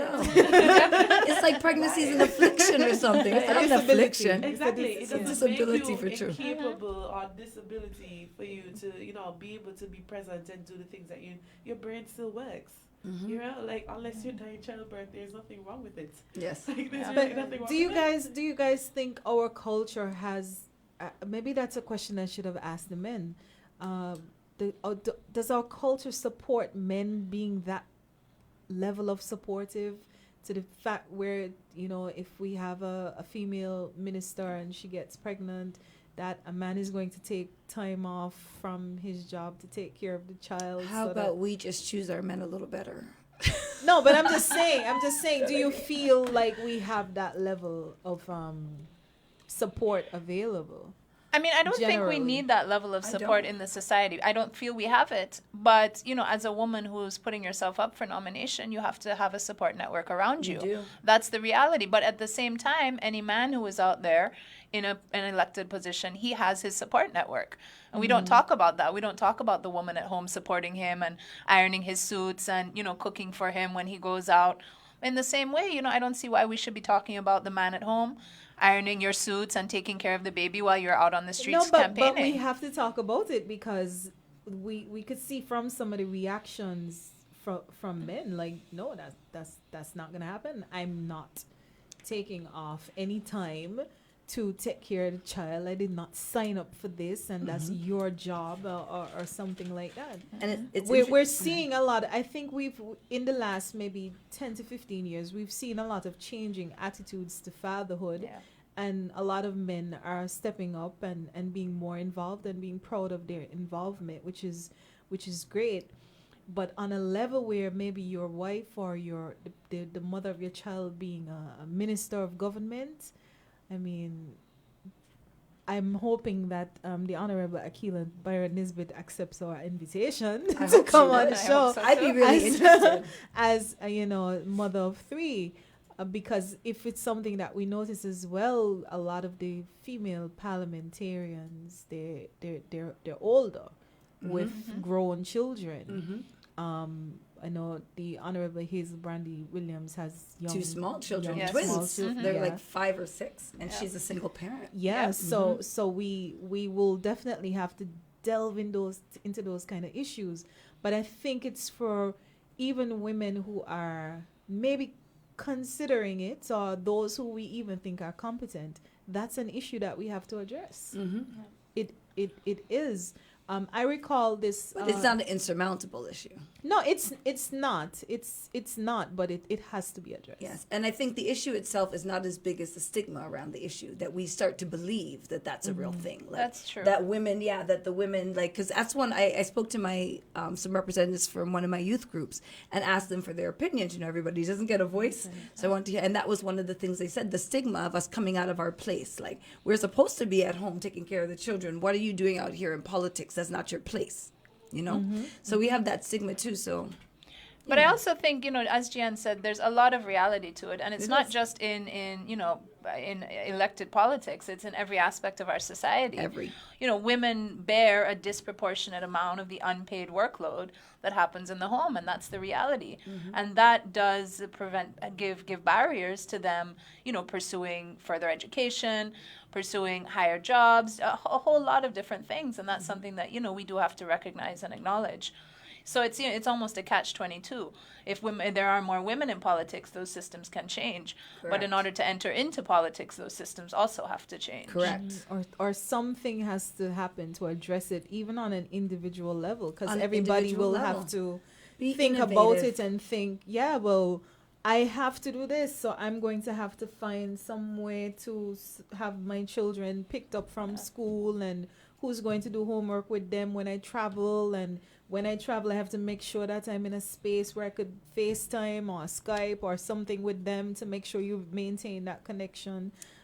These are issues, and sadly, men don't have to think about these No, things. and I think it's Milo that said something. He said, I want to relate it to what you were saying, all these issues. Oh, it's going to come back to me.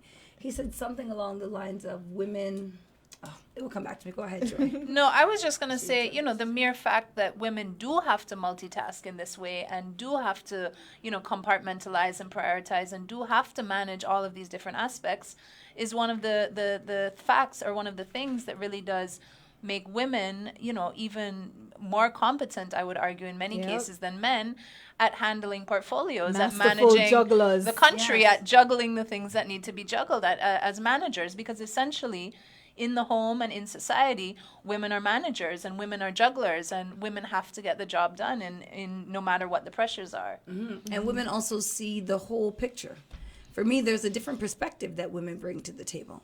We look at things as complex, interrelated systems, So if we don't have something here, we take from here, we work with this resource, we shift this resource. So we've also learned to manage. We're just about to face a tough fiscal time. We could go into a recession. And women, I think, are very equipped in that Absolutely. environment. I know we think a lot about our leadership, and we think a lot of our leadership in terms of, who can bring money to the country, who can bring investment to the country, but there's a lot of other issues that I find are neglected in the political landscape. So we talk a lot about politics, but we talk very little about issues. And I think that women need to bring issues to the core. We have real issues going on in St. Kitts. We've got issues with sexually predatory behavior in St. Kitts. That's an issue. We've got issues in gender parity. That's an issue we're talking about right now. We have issues with our youth. We've been talking about this now for months and months and months. We have issues with our young people. These are issues that we have to deal with, but we don't really address them except for in a political way. And I think that we have to add a new voice to the dialogue, and that people should welcome a different perspective and a different voice, because even as electorate, I am frustrated with just hearing the same dialogue about the same things, but nothing actually changing. So I think as women, if we see that there's change, when we say we're not encouraged, go out there, even if you don't decide you want to be a leader or you don't want to be the prime minister or a minister. There are things that you can be doing in leadership that you can still get a semblance of decision making in your own work and in your own realm, and that would also help to build up a lot of our confidence. And just to go off what Naima said, I'm not only frustrated with the way that issues aren't tackled, but I'm frustrated with the way that those who are nominated and, you know, even our elected representatives engage with each other and dialogue with each other and speak to each other and spend so much and waste, I would say, so much time attacking each other instead of focusing on issues. And if we look at, you know, a lot of those clashes, and I would dare to say clashes of ego, and I would dare to say even clashes of male ego that are happening, you know, I would say that bringing a woman or women to the table diffuses a lot of those issues. And we have a real practical example in the country of Rwanda. You know, Rwanda emerged from a genocide perpetuated by two very divisive groups in the country. The country was in shambles. And they did something, you know, almost radical. They said, look, in order to build this country, we know that women are the ones who are going to dialogue. Women are the ones who can rebuild and who can cross the divides, who can, you know, basically diffuse the tension. And so, you know, as we heard earlier, one of the statistics that was read is that Rwanda has, I think, 61% of their parliament is women. And so when it comes to diffusing tensions, when it comes to, you know, just having productive dialogue that's not bashing each other, women are needed for that. But let's not shy away from the fact as well that lots of times we have women adding to that dialogue as well. Yes, so the true. mere fact that you're a woman doesn't mean True. that you will be a peacemaker, you know, because you might come in and True. start the rancor, finish the rancor. So That's all right too. yeah, so that's your it really confidence. is. Yeah, it really Yeah. is not necessary. I don't know if I would attach that solely on women. Gender. Yeah, Understand. I hear the point, but I often feel like we put women in a box when we come in, and you know we keep women are nurturers. Not all women are nurturers. Women are peacemakers, and True. women are this and women are that, and then you come across a woman who is absolutely None of nothing that. Yeah. nothing like that. It's funny because you mentioned Mia Motley, and Mia Motley is none of those things. Yeah, If and you've then ever met and Mia, then she's you just yeah, and then she's power. yeah, if you and meet her, then yeah. you may find men who are nurturers True. Yes. and peacemakers, and the ones who come across as, you know, let me just give my information rather than fighting with somebody on a point or something. But you like know, we that. also don't push nurturing men forward. That's I guess because it doesn't fit this. We have an image of what a politician should And that's, be, I think, where we need to start. and the image has on a suit. It has Yeah. on a suit. Yeah, and we have certain stereotypes. A man, Yeah. rather, because Yes. women wear suits too. It's but true. but Yeah. the image just happens to be. He has on a suit and a lot of testosterone. Yeah, yeah. I have to say a lot because we have some too. So it's yeah. We have. Sorry, you want to say something? Yes. Go ahead. All right. So points of information. I mentioned an example to help with the female and baby, but there's also an example that I like of a prime minister who was the prime minister of Iceland between 2009 and 2013. I do not know how to pronounce her last name, so I'm going to call her Miss Joanna S. Okay. It was a what was the name again? I can't remember. Joanna I Sigurd. had a rap on it. I can't remember. All right. Well, she would have experimented with finding balance in her parliament, and she wanted to test the theory of what a balanced parliament would be like with equal males and equal females. And at the time, Iceland was going through like a great economic downturn, and throughout that turmoil, she realized that female bankers were able to put forward a plan, and she was testing to see what the mix would bring. But then what it revealed was that she found that female bankers would have excelled at putting forward a more feasible financial projection, as well as seeing it work. Yes. And the males who did the same, their banks would have collapsed. Strategic reasoning.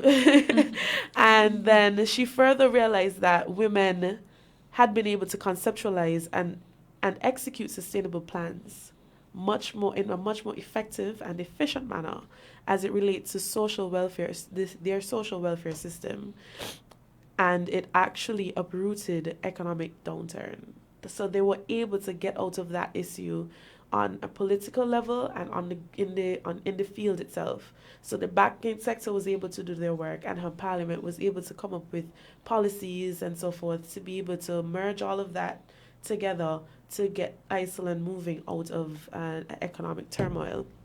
And when she tested that theory, she really proved, and to most people, that's what the research says, I am not saying it, that women can be stronger and smarter if given opportunities. And so she really wanted to use that example. She too had been stigmatized.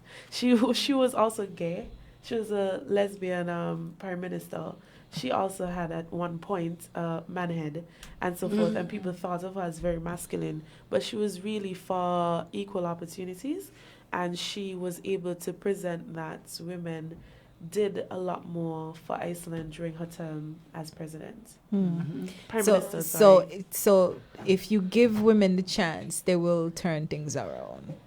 Turn it around. Yeah. But Well, not give, because the chance is there. if Women take the chance. Take the chance. if the women get the chance. There we go. I agree with that. Yes, if the women get the chance, however they get it. But I'm concerned about the fact, Naima, that you mentioned too that the parties seem to look for women who will toe the line. Of course. Yeah, the toe the liners. So it doesn't speak well for us even with that, because then is it that you're there just to toe the line, or are you being, awarded for towing the line, while other capable, even more capable women are being sidelined because, boy, that's a live wire, we can't really let you out at all. That's something that we have to challenge our parties. That's why I say CWIL is important as well, because CWIL also creates an advocacy within your party. If you're sitting as women and discussing these issues as women, you're now meant to go back to your party because we have these common issues. Like, why didn't you do it? Like, why are you not choosing this woman? Like, why are we choosing that woman? Yeah. Like, why are we not doing more of this? And women have more influence in their parties than they believe because they do all the work. Yeah, women do all the work in the party. If you They just do. decide, even if women decide to go on strike within their own parties, I'm not advocating, I'm just giving an example. What would happen really if the women decided they weren't going to run the machinery? What would really happen in the parties? Chaos. And I think the men don't even realize how much work the women do. I know I was a married person. I look back now, people go, "Oh, your husband." Somebody says to me, "Your man must miss you." No, the men don't really know what you do. They have no idea how much things you do to make a household run. Until you step out of a space, they actually do not know what you did to contribute to the space. They really believe they did it. They did that. Okay, you were there for them. Thanks for the support. But really, they achieved that. They don't realize how much work you've put in for them to achieve that. And they don't acknowledge it. If we withdrew that work, what would happen? Yeah. So I feel like women need to look at themselves and be like, wait a minute, no, I'm a boss. Check. Like, Yeah, I've done a lot for the party. There are some women in every party. Like, when I think of Cindy Deming, I don't know how much more Cindy Deming has to do for her party. That's not even my party, okay? That's what I'll tell you. Keep That out. is You're not out. even Stay out. my party, okay? And women admire Cindy Deming. And Cindy Deming, from what I remember, when I first came to St. Kitts, I went straight to work as a volunteer at Gender Affairs because my mom was at Gender Affairs. And I remember my mother having an excellent relationship with just Cindy Deming. Cindy Deming was so open. She was really inclusive to a lot of the other women. She really did the work. And I really see, like, if that's not rewarded, like, if the work is not rewarded, then what is rewarded? Like, if your loyalty is not rewarded, then what's rewarded? If love for party and self is not rewarded, then what are we rewarding in this country? And it's not just what are we rewarding? What is it that we want in our leaders? Are we looking for leaders with honesty and integrity who have a care for the people, a love for the people, who want to see everybody advance, not just a few people advance? Are we looking for, or are we just looking for the status quo that some people will advance and other people won't advance and things will go on like a modern day plantocracy? So we have to decide what it is that we want moving forward. And as women, we need to know we're part of that decision making and put ourselves in the picture. Right. And I'm going to put something controversial on the table Do it, girl. that, the gentleman didn't speak around and danced around, but it's the issue of quotas.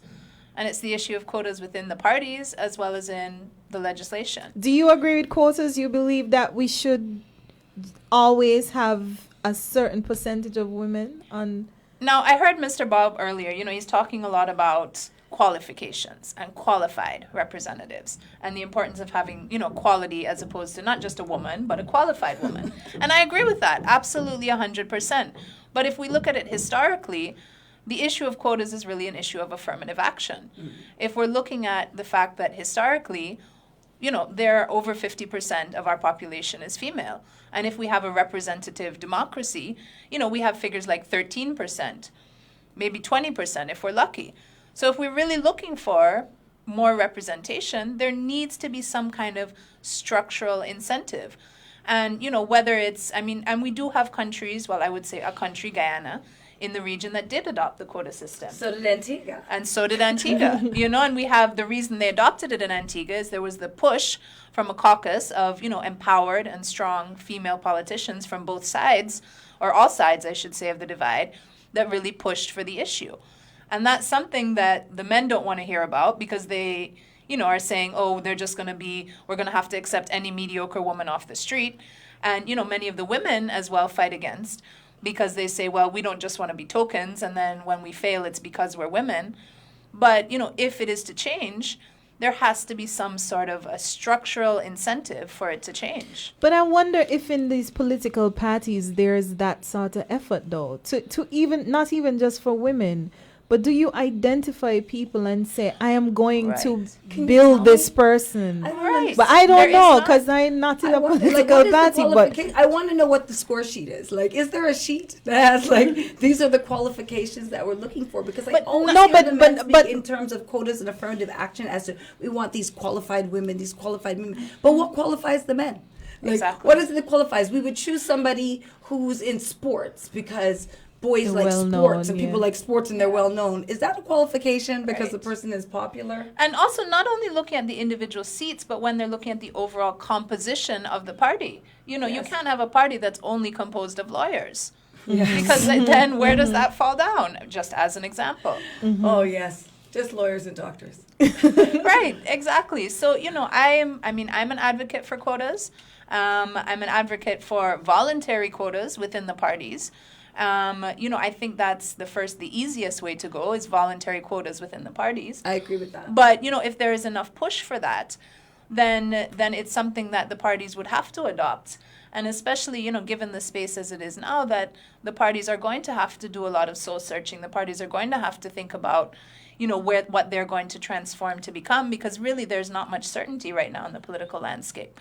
There's a lot of room for transformation. right, quite a lot of room for transformation. Ladies, I wouldn't put you on the spot to ask you your personal business, but I'm gonna ask you specifically. Of course she's going to ask. No, I ain't asking it. If you want to answer it yourself, you answer it. Wow, it's so funny how But- they think they know what you're going to ask. I'm just saying, but like the reasons why the capable women say no. And Milo identified all four of us as capable women. Why haven't I heard Desi, Joy, Naima, Gian on a ballot? Ma'am, quiet. First time. First time. That's a tough one. And that's why I say I'm not necessarily asking you personally your view, but I think that there's a certain fear. I think that there's a certain fear of the unknown and what we're not stepping into something that we're not accustomed to and not knowing what to expect, how it could change your life and uproot your comfort, to be honest, and really affect the way that you exist in the community. I think that it's a fear, but I don't know if it's a real fear. So And I'm also going to ask you to identify a solution. What do you think we could do to I think that we need to start preparing our young women as one. Like, for example, like I hear the parties always talking about, preparing young people, but I never see young people doing the things that the parties say they're preparing them to do. Yeah. I don't see any shadow campaigning. I don't see like a young campaign manager next to like the senior campaign manager. I don't see young people in the decision-making gatekeepers room actually making the decisions that them affect them. I don't see it. I see that we're aiming towards it. But I think we have to start there. And with the mindset training, I'd love to mention Seville because I'm going to throw a plug in for our group, of course. And we do a lot of training. And with COVID, it's a lot of free training. Anybody, whether you join Seville or not, you can get free training. Last week, there was a training in governance and electability. And I know I had a lot of young ladies. Girl, I'm going to start sending you the links, okay? I'm looking for these links too. I'm going to send you too. And I sent to a lot of young ladies the links, and they were in the group, this point was good. So I think we have to also start selling it to our young women as an option for them because we're not accustomed. It's like, everybody comes out to school, you must be a doctor and a lawyer. No, it's the same with us. Politician is an option for you. It is an option for you to be a leader in your country, and we have to start not just saying it, but showing and proving. Right. So I think a good place to start is there. What about you, Joy? What's not necessarily you answer for Joy if you want to answer for Joy, but I'm not gonna ask you. But the number one reason you see and a solution. Honestly, I think the main reason that I see and what I hear from amongst my female colleagues is that a lot of the women who like the 4 women in the room who are eligible to to run, who are excellent candidates, they have very high standards. And I can't say whether any of our parties on all sides of the political divide actually live up to those high standards in terms of the actions of the leadership, in terms of the policies, in terms of their track record, in terms of the way that they discourse and the way that they conduct politics. And, I always feel so sad when I hear somebody saying, women don't get involved because politics is a dirty game. Oh, I hate the line. And I heard it earlier. I don't Just remember today, which. somebody said Today, that. exactly. And I mean, we have to, women, especially women who would put themselves forward. I mean, we have high standards. Yes. And we have high expectations. And we expect to exert a certain level of independence. We expect to go in there because we are all accustomed to working hard, to getting the job done. And we're perfectionists. We want to do things right. We want to do things well. And we have high standards and high expectations of ourselves. Mm-hmm. And the question really is, do the political bodies that exist out there give us adequate and worthy platform for us to carry out the mandate and to be true to our integrity and our standards? What about you, Desi? Wow. General, or you can answer as Desi. I'll go into. I'll go into but I'll talk about myself. I remember I've always remembered wanting to enter politics and my parents telling me no. And even up to recently when I made a post about, representative democracy and how I was not happy about the Labour Party not being present in Parliament on the day, people messaged me privately to tell me I need to keep out of politics. No. And they said that knowing I co-founded Alarm Clock with you, Stay away from Gian. She's been warned. And they tell me Bad stuff like influence. stay away from Gian because she's into this politics This thing independence too deep. thing. Poor Gian. Gian. It's talking but things. every time Gian just home watching TV. And the thing about that is that I could vote. I've voted twice. And people think that I should not have an opinion on politics and nation building in general. Isn't that your country? Right, exactly. Right, so I would like maybe persons listening to this would not message me ever again. Thank you for that in advance. But it is true that you are attacked for being in politics as a woman or being interested in politics. And then when I came out from school, I would have asked an individual to shadow them no, that is my solution. My solution is to encourage shadowing and inclusion in decision making, because you can shadow but not be included in the decisions. That's correct. That's being made. But I really believe in shadowing, and it works all around the world. It really does. Like, you really cannot, you cannot do, and you cannot just sit in a local space. If you manage or you are shadowing somebody who is a minister of government, you should be traveling with them as well. You should be Absolutely. on Of that course. ticket everywhere. Everywhere. Because you really And who believe gonna pay? in elevating. Listen, there's money everywhere. money for all kinds never of money. money. There's Party money for all has kind money of to, things. if the party gets money or sponsors to do things as a party, you should Okay. be including your succession plan as a part of your funding. You should. So that party should pay for that individual or those individuals. That's just how I see it. I've always viewed it like that. And I was never taken seriously. Never. And that helps with the doubting of self, because I've cheered on my friend who is also 27. I'll be 27. She made 27, which is Deanne. Deanne is a very close friend of mine. We refer to each other as sisters. And when she told me she wanted to go, I was here for it. But I didn't do it myself at the time, because I doubted that I would be able to make an impact in any way at all. Even thinking, I need more time.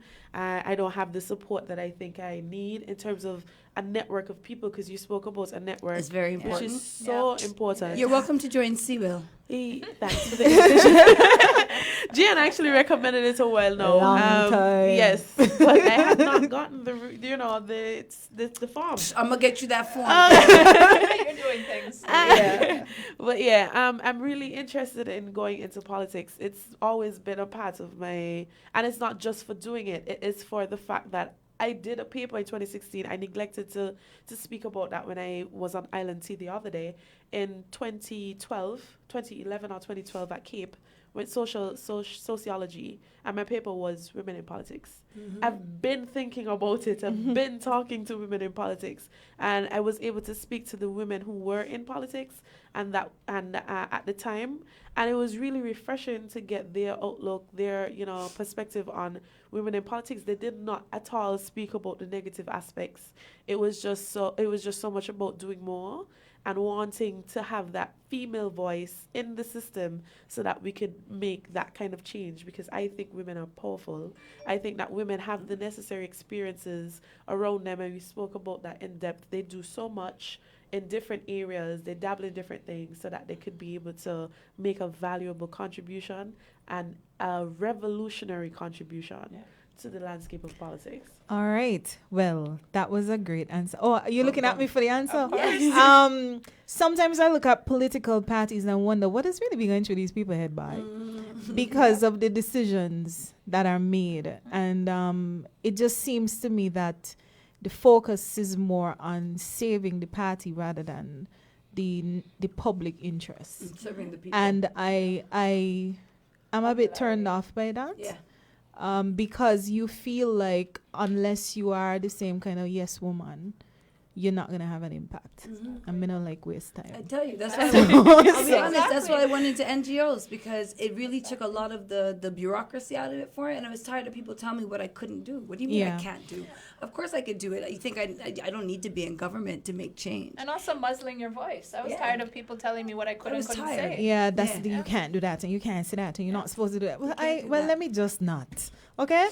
But there are different things happening, and I'm liking the push that we're seeing, and the more that we really tackle the real issues and the stumbling blocks and the barriers and try to tap away at them or just bulldoze them down. I'm liking that energy that we're seeing now, and I still believe that with the examples, the increase in examples, people will see a young mother of 3 could be a minister of parliament. This is okay. Well, maybe I could look at that. So, we are actually out of time. No. Yes. Yes. Wow. Look, he's waving at us. Yes, we are out of time. We all to go. And we really, from us here at Alarm Clock, again, really want to extend our immense gratitude to Win FM for always being such a secure and willing partner, for being there for us, as there are men who are behind us. When we consider alarm clock and the core of alarm clock, we are the only women. Yes. So we are being definitely pushed and supported by men, and we really just want to shout out all of them. Gaff, thank you for your work this afternoon, and WinFM and all the guys in the control room. Thank you so much. But guys, it's been another show. Like I said, we're going to be doing part 2 with actual women in politics. And we will be, from this week, we're going to be releasing the panelists. We're still waiting on all of, the invitation, the answers. So, but we have some confirmations and some real I know you're strong. gonna ask the good questions. Yeah, so the hard so we questions. will Check in. get it. We'll really get it from them. So, but Naima, I know we're out of time, and what we're gonna do, we're gonna do a video with you Oh, yes. on Seawill, and we're Okay. gonna post it on our page. Okay. So that people, but there's a Seawill SKN chapter Facebook page that people could And go that to is as our well. email, cwillskn@gmail.com. You can write there for your Okay, thanks. registration. I'm But coming on the page too. Don't get twisted. all right, but thanks so much to everyone, and we hope that you enjoyed the show. See you next time. Bye. You found the sound. 98.9. Win FM.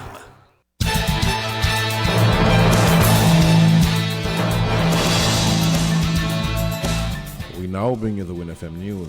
The WinFM News is brought to you by Flow, The Cable, Rams, and SL Hospitals and Company Limited.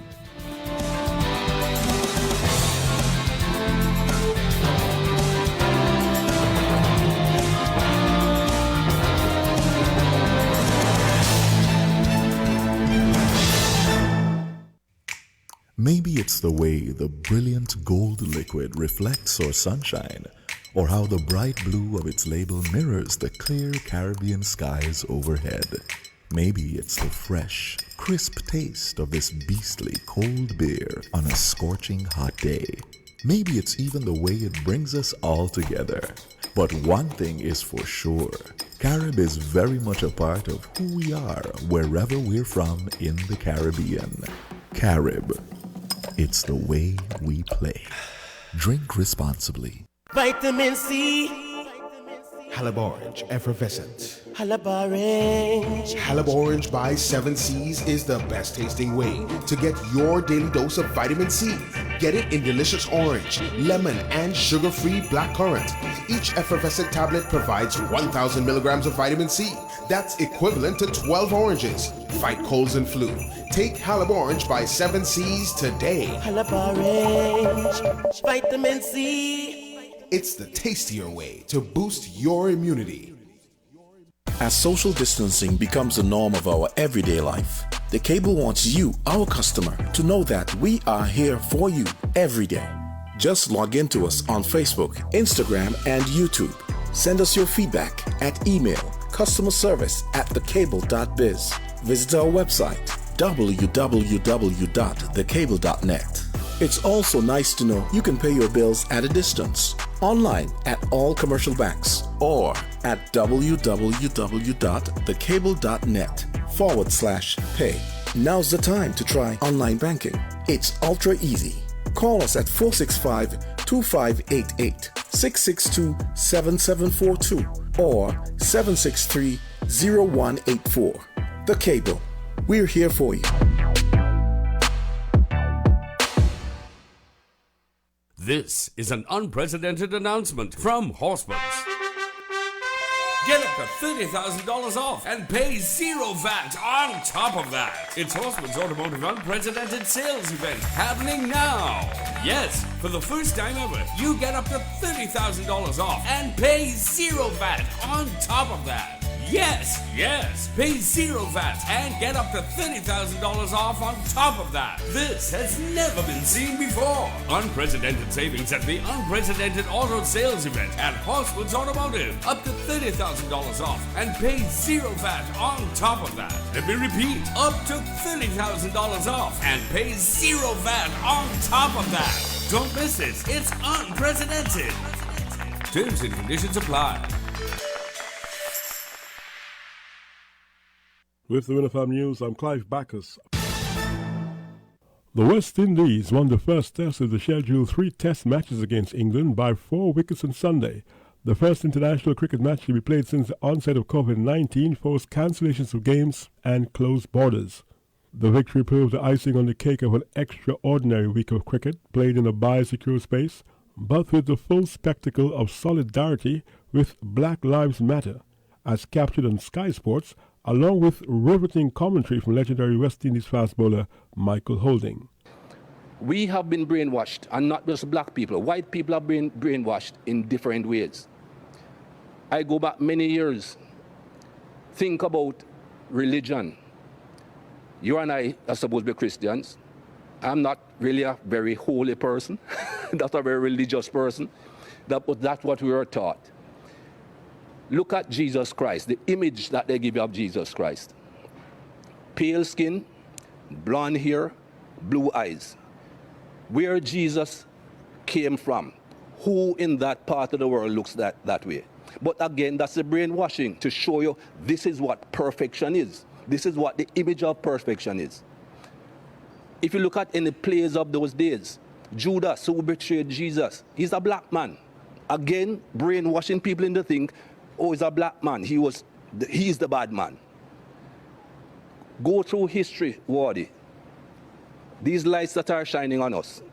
You can tell me who invented the light bulb, right? Thomas Edison, right? Everybody knows Thomas Edison invented the light bulb. Thomas Edison invented a light bulb with a paper filament. It burnt out in no time at all. Can you tell me who invented the filament that makes these lights shine throughout? Nobody knows, because he's a black man. It was not taught in schools.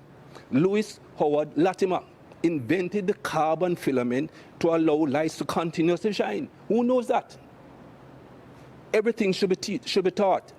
When you go back through the schooling as a young man, I remember my school days. I was never taught anything good about black people.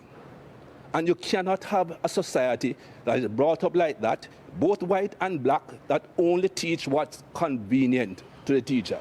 History is written by the conqueror, not by those that are conquered. History is written by the people who do the harm, not by the people who get harmed. And we need to go back and teach both sides of history. And until we do that and educate the entire human race, this thing will not stop. They keep on telling me there's nothing called white privilege. Give me a break. I don't see any white people going into a store on Oxford Street and being followed. A black man walks in, somebody is following him everywhere he goes. That is basic white privilege. Whether that white person went in to rob the place or not, is not going to be thought of that way. And things like that have to change. Former West Indies Test captain Darren Sammy's comments on a racist label disguised as a nickname while he played in the IPL.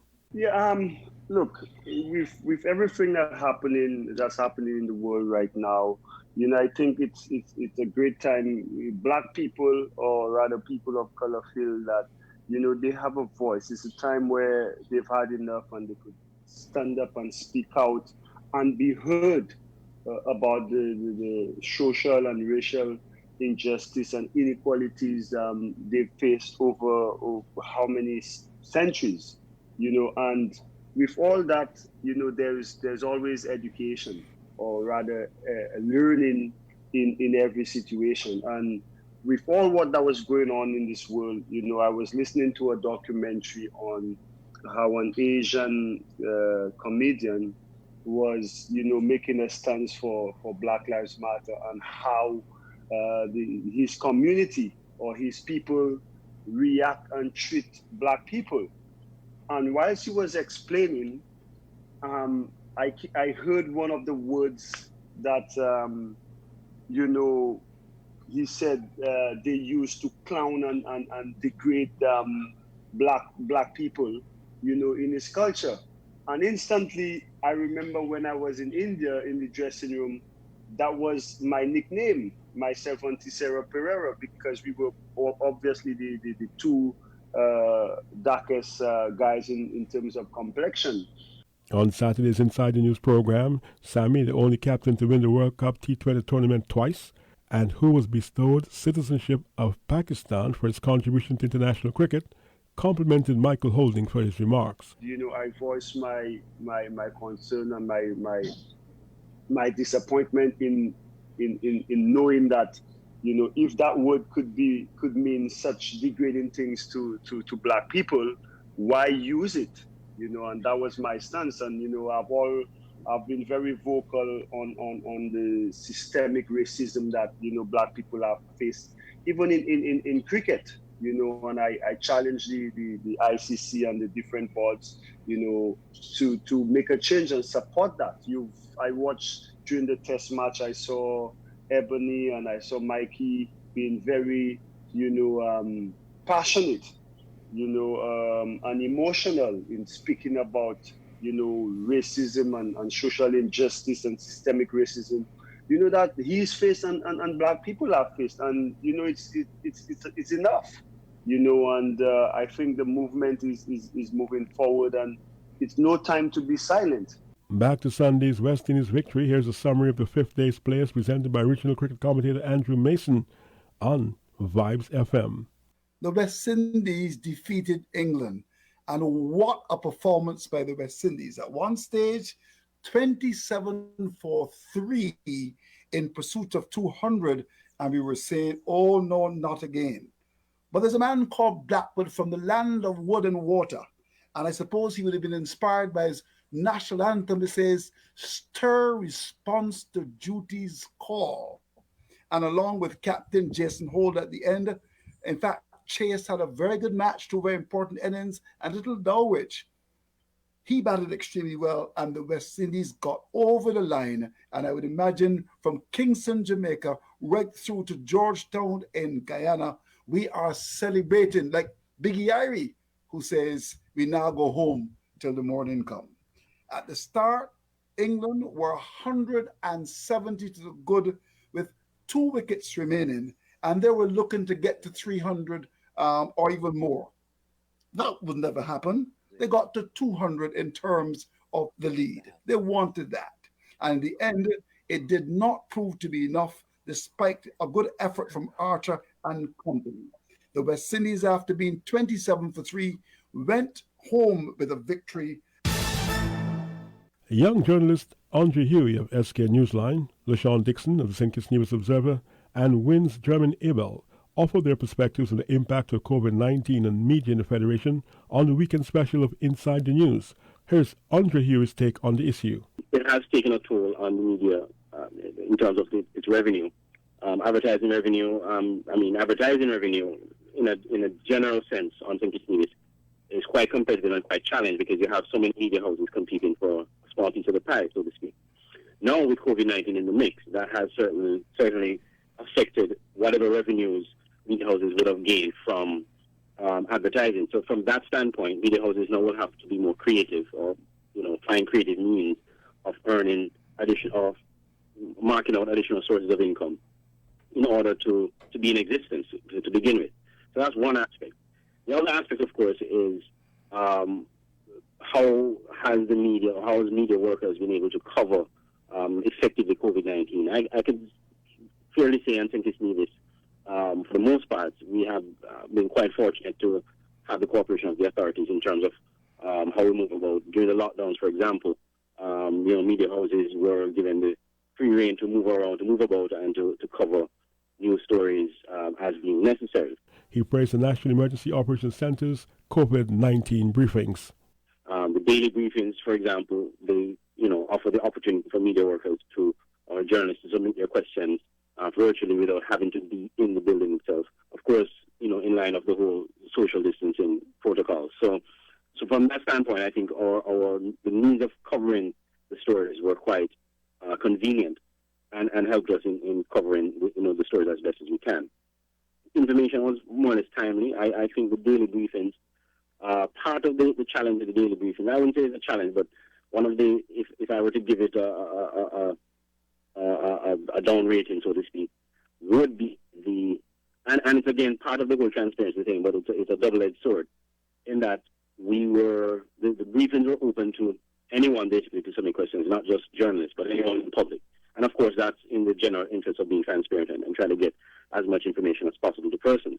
The problem with that is that it kind of watered down the briefings in a sense, because some of the questions that were asked were not up to, to the standard that would maintain the high level of information that we needed to get out to the people. And it prevented also questions from, media houses to be submitted. The St. Kitts News Observer's LaShawn Dixon. The revenue streams for a lot of media houses would have suffered during this time of COVID-19. From our standpoint at the Observer, although we continued throughout the lockdowns and after that, and the newspaper sales weren't as good as they were prior. One positive I can look at is that our website received traffic that we didn't had prior. So it had some negatives, but also brought some positives. The issue Andre brought up about the daily briefings, I thought the daily briefings were a good touch in the midst of all of this, especially when we were hearing a lot of murmurs and rumors that were going around. The daily briefings, I think, helped in reducing the believability of some of the rumors, because there's also, we know every day at 5 p.m. we can tune in and we'll get the answers. Mr. Dixon said in his view the media here did a credible job in providing coverage during the restrictions imposed as authorities battled COVID-19. Even though it has been difficult, I believe the coverage of it, and I would like to say kudos to all the media houses in St. Kitts, because through it all, majority of them continued working through it. So I would like to say kudos to all the media houses and media workers in St. Kitts and Nevis for fighting the good fight during this difficult period. LaShawn, you said something about the website traffic just going through the roof. And basically, what are some of your thoughts then in terms of how technology may have to become a regular thing now in terms of upgrading technology, with the fact that, COVID-19, we have no idea when things are going to really change, or if there's going to be something else around the corner. I mean, I'm not hoping for that, but we're just being practical. Well, even outside of COVID-19, I think the technological route was the way the world was heading. I just believe COVID-19 sped it up. We probably would have taken a few years to get where we are now. Because of COVID-19, we are at said place that we would eventually have gotten. WinFM's German Abel. The daily briefings and the media played an important role during a specific time because there were a lot of misinformation. And on a daily basis, you have to keep updating the people, whether or not it be via the internet, social media, or through the radio station. We at WinFM, we were churning out the news every day, whether it be the latest information or anything that was breaking. But it was a challenge in the sense that a lot of us had to now change and learn how to adapt to new technologies in terms of reporting, one, and two, getting the stories during the COVID-19 period. I mean, a lot of people work from home, but now you have to still get the report out, so you have to get in contact with this person, whether it be via the phone, whether it be via the new medium such as WebEx or Zoom or these new platforms. So all in all, it was a challenge for individual media houses. I mean, from the revenue standpoint, people just weren't advertising. Mr. Abel contends that COVID has provided opportunities for modernization. We still have more to learn here in St. Kitts and Nevis when it comes to the whole COVID-19 situation, and actually getting to the point where we are in tune with newer models and newer ways of dealing with news. Because nobody would have thought 5, 6, 7, 10 years ago that you could have been working remotely and still getting your newscast on for 6 o'clock, getting your stories completed by print time, and so forth, and the importance of a website or importance of a digital footprint. So all of these, COVID-19 has taught us a whole new way of dealing with media and getting the information across to the people. You can listen to the entire conversation at WIN's Facebook page or go to WIN989 on YouTube.com. The National Emergency Management Agency, NEOC, continues to warn residents to get used to wearing masks and to maintain physical distancing as part of everyday life, especially when visiting restaurants and bars. The Federation has recorded 17 confirmed cases of COVID-19 with 15 recovered cases. The last confirmed COVID-19 case, a healthcare worker, was announced on Friday.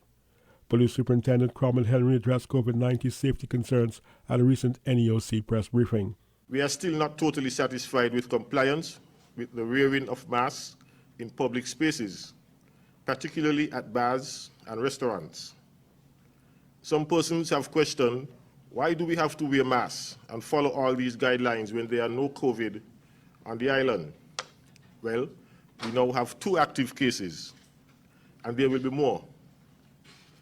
Life as we know it has changed, and we will have to adjust to the new normal. We cannot wait until there is an outbreak to begin to adjust our habits. It will be too late then. We have to begin now. The superintendent also announced that bars and restaurants in the popular Frigate Bay Strip are now allowed to close at 11 p.m. on weekends and 10:30 on weekdays. The midnight to 5 a.m. curfew remains in effect. The Chief Medical Officer, Dr. Hazel Laws, also repeated the advice offered by health officials. It's very important for us to continue wearing our face masks in public. That's going to protect you from the individual you're interacting with and protect the individual from yourself. Hand hygiene, using the hand sanitizers, washing your hands with soap and water, because it's going to prevent you infecting yourself with dirty hands. Physical distancing, ensure that you are at least 3 feet away from individuals. Social distancing, try and avoid mass gatherings. Ladies and gentlemen, these are the measures that are going to reduce your risk and my risk of exposure to the virus. She also reported on a number of nationals now back home. We are aware that returning nationals have been submitting requests for repatriation home. So at present, we have 60 returning nationals in government designated sites, 32 in St. Kitts, 28 in Nevis. While some are returning, others want to leave, and there are protocols required for doing so. At the Ministry of Health, we've been receiving a number of requests from passengers who are traveling to other territories. And they are requesting molecular COVID-19 test. And so I want to explain the procedure. And so if you are an outbound passenger, you would have received approval for departure from the Chief Executive Officer of the St. Christopher Air and Seaport Authority, or SCASPA, for departure. And so you need to provide us with this approval. You also need to provide evidence of the requirement for the COVID-19 test based on the protocols from the country of destination, meaning the country to which you're traveling.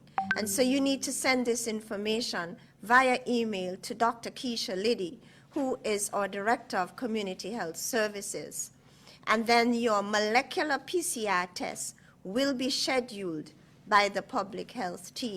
According to the Eastern Caribbean Central Bank, the ECCB, as of 9 a.m. Friday, the Eastern Caribbean Currency Union of Anguilla, Antigua and Barbuda, the Commonwealth of Dominica, Grenada, Montserrat, St. Kitts and Nevis, St. Lucia, and St. Vincent and the Grenadines had recorded 196 confirmed cases, with 173 recovered cases. 4 deaths were recorded. Antigua and Barbuda has recorded the highest number of cases, 73, with 57 recovered cases. Florida reported 15,299 new coronavirus cases on Sunday, marking the largest single-day increase of any state in the US of A since the start of the pandemic. Sunday's numbers exceeds New York's peak of more than 12,200 new cases in one day back in April, when it was the epicenter of the outbreak. This latest surge brings the total number of cases in the state to 269,811. Florida has recorded 4,242 deaths, with 45 deaths recorded on Sunday. Here is more on the coronavirus and U.S. state of Florida and Marine bases in Japan. White House testing czar Brett Giroir says expect deaths to increase over the next couple of weeks as well. Still, the Trump administration continues to push schools to fully reopen in the fall. Education Secretary Betsy DeVos kept up the pressure today on CNN's State of the Union. I am urging all schools to open and to be providing their students a full-time education. DeVos says children get the virus at a lower rate, and data doesn't show that kids returning to school would put them in danger. Critics say the Trump administration has not provided a blueprint to open schools safely.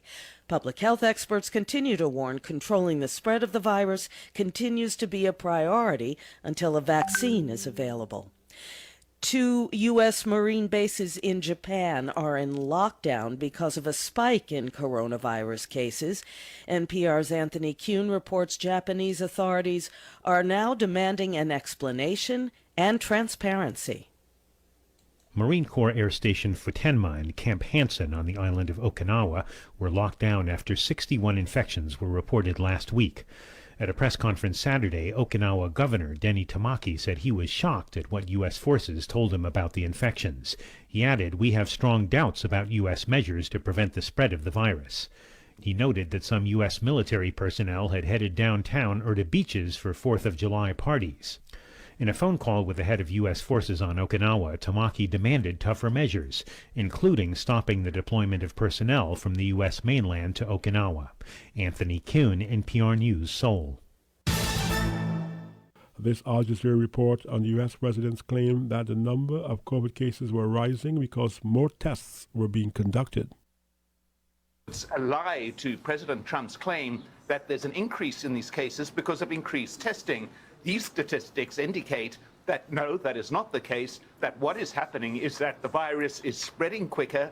It has now got community spread, and certainly this is the case in Florida, which has become the unfortunate picture boy of getting things wrong from the start of the pandemic to the middle of it to where we are now. It must be such a confusing picture for Americans, Mike.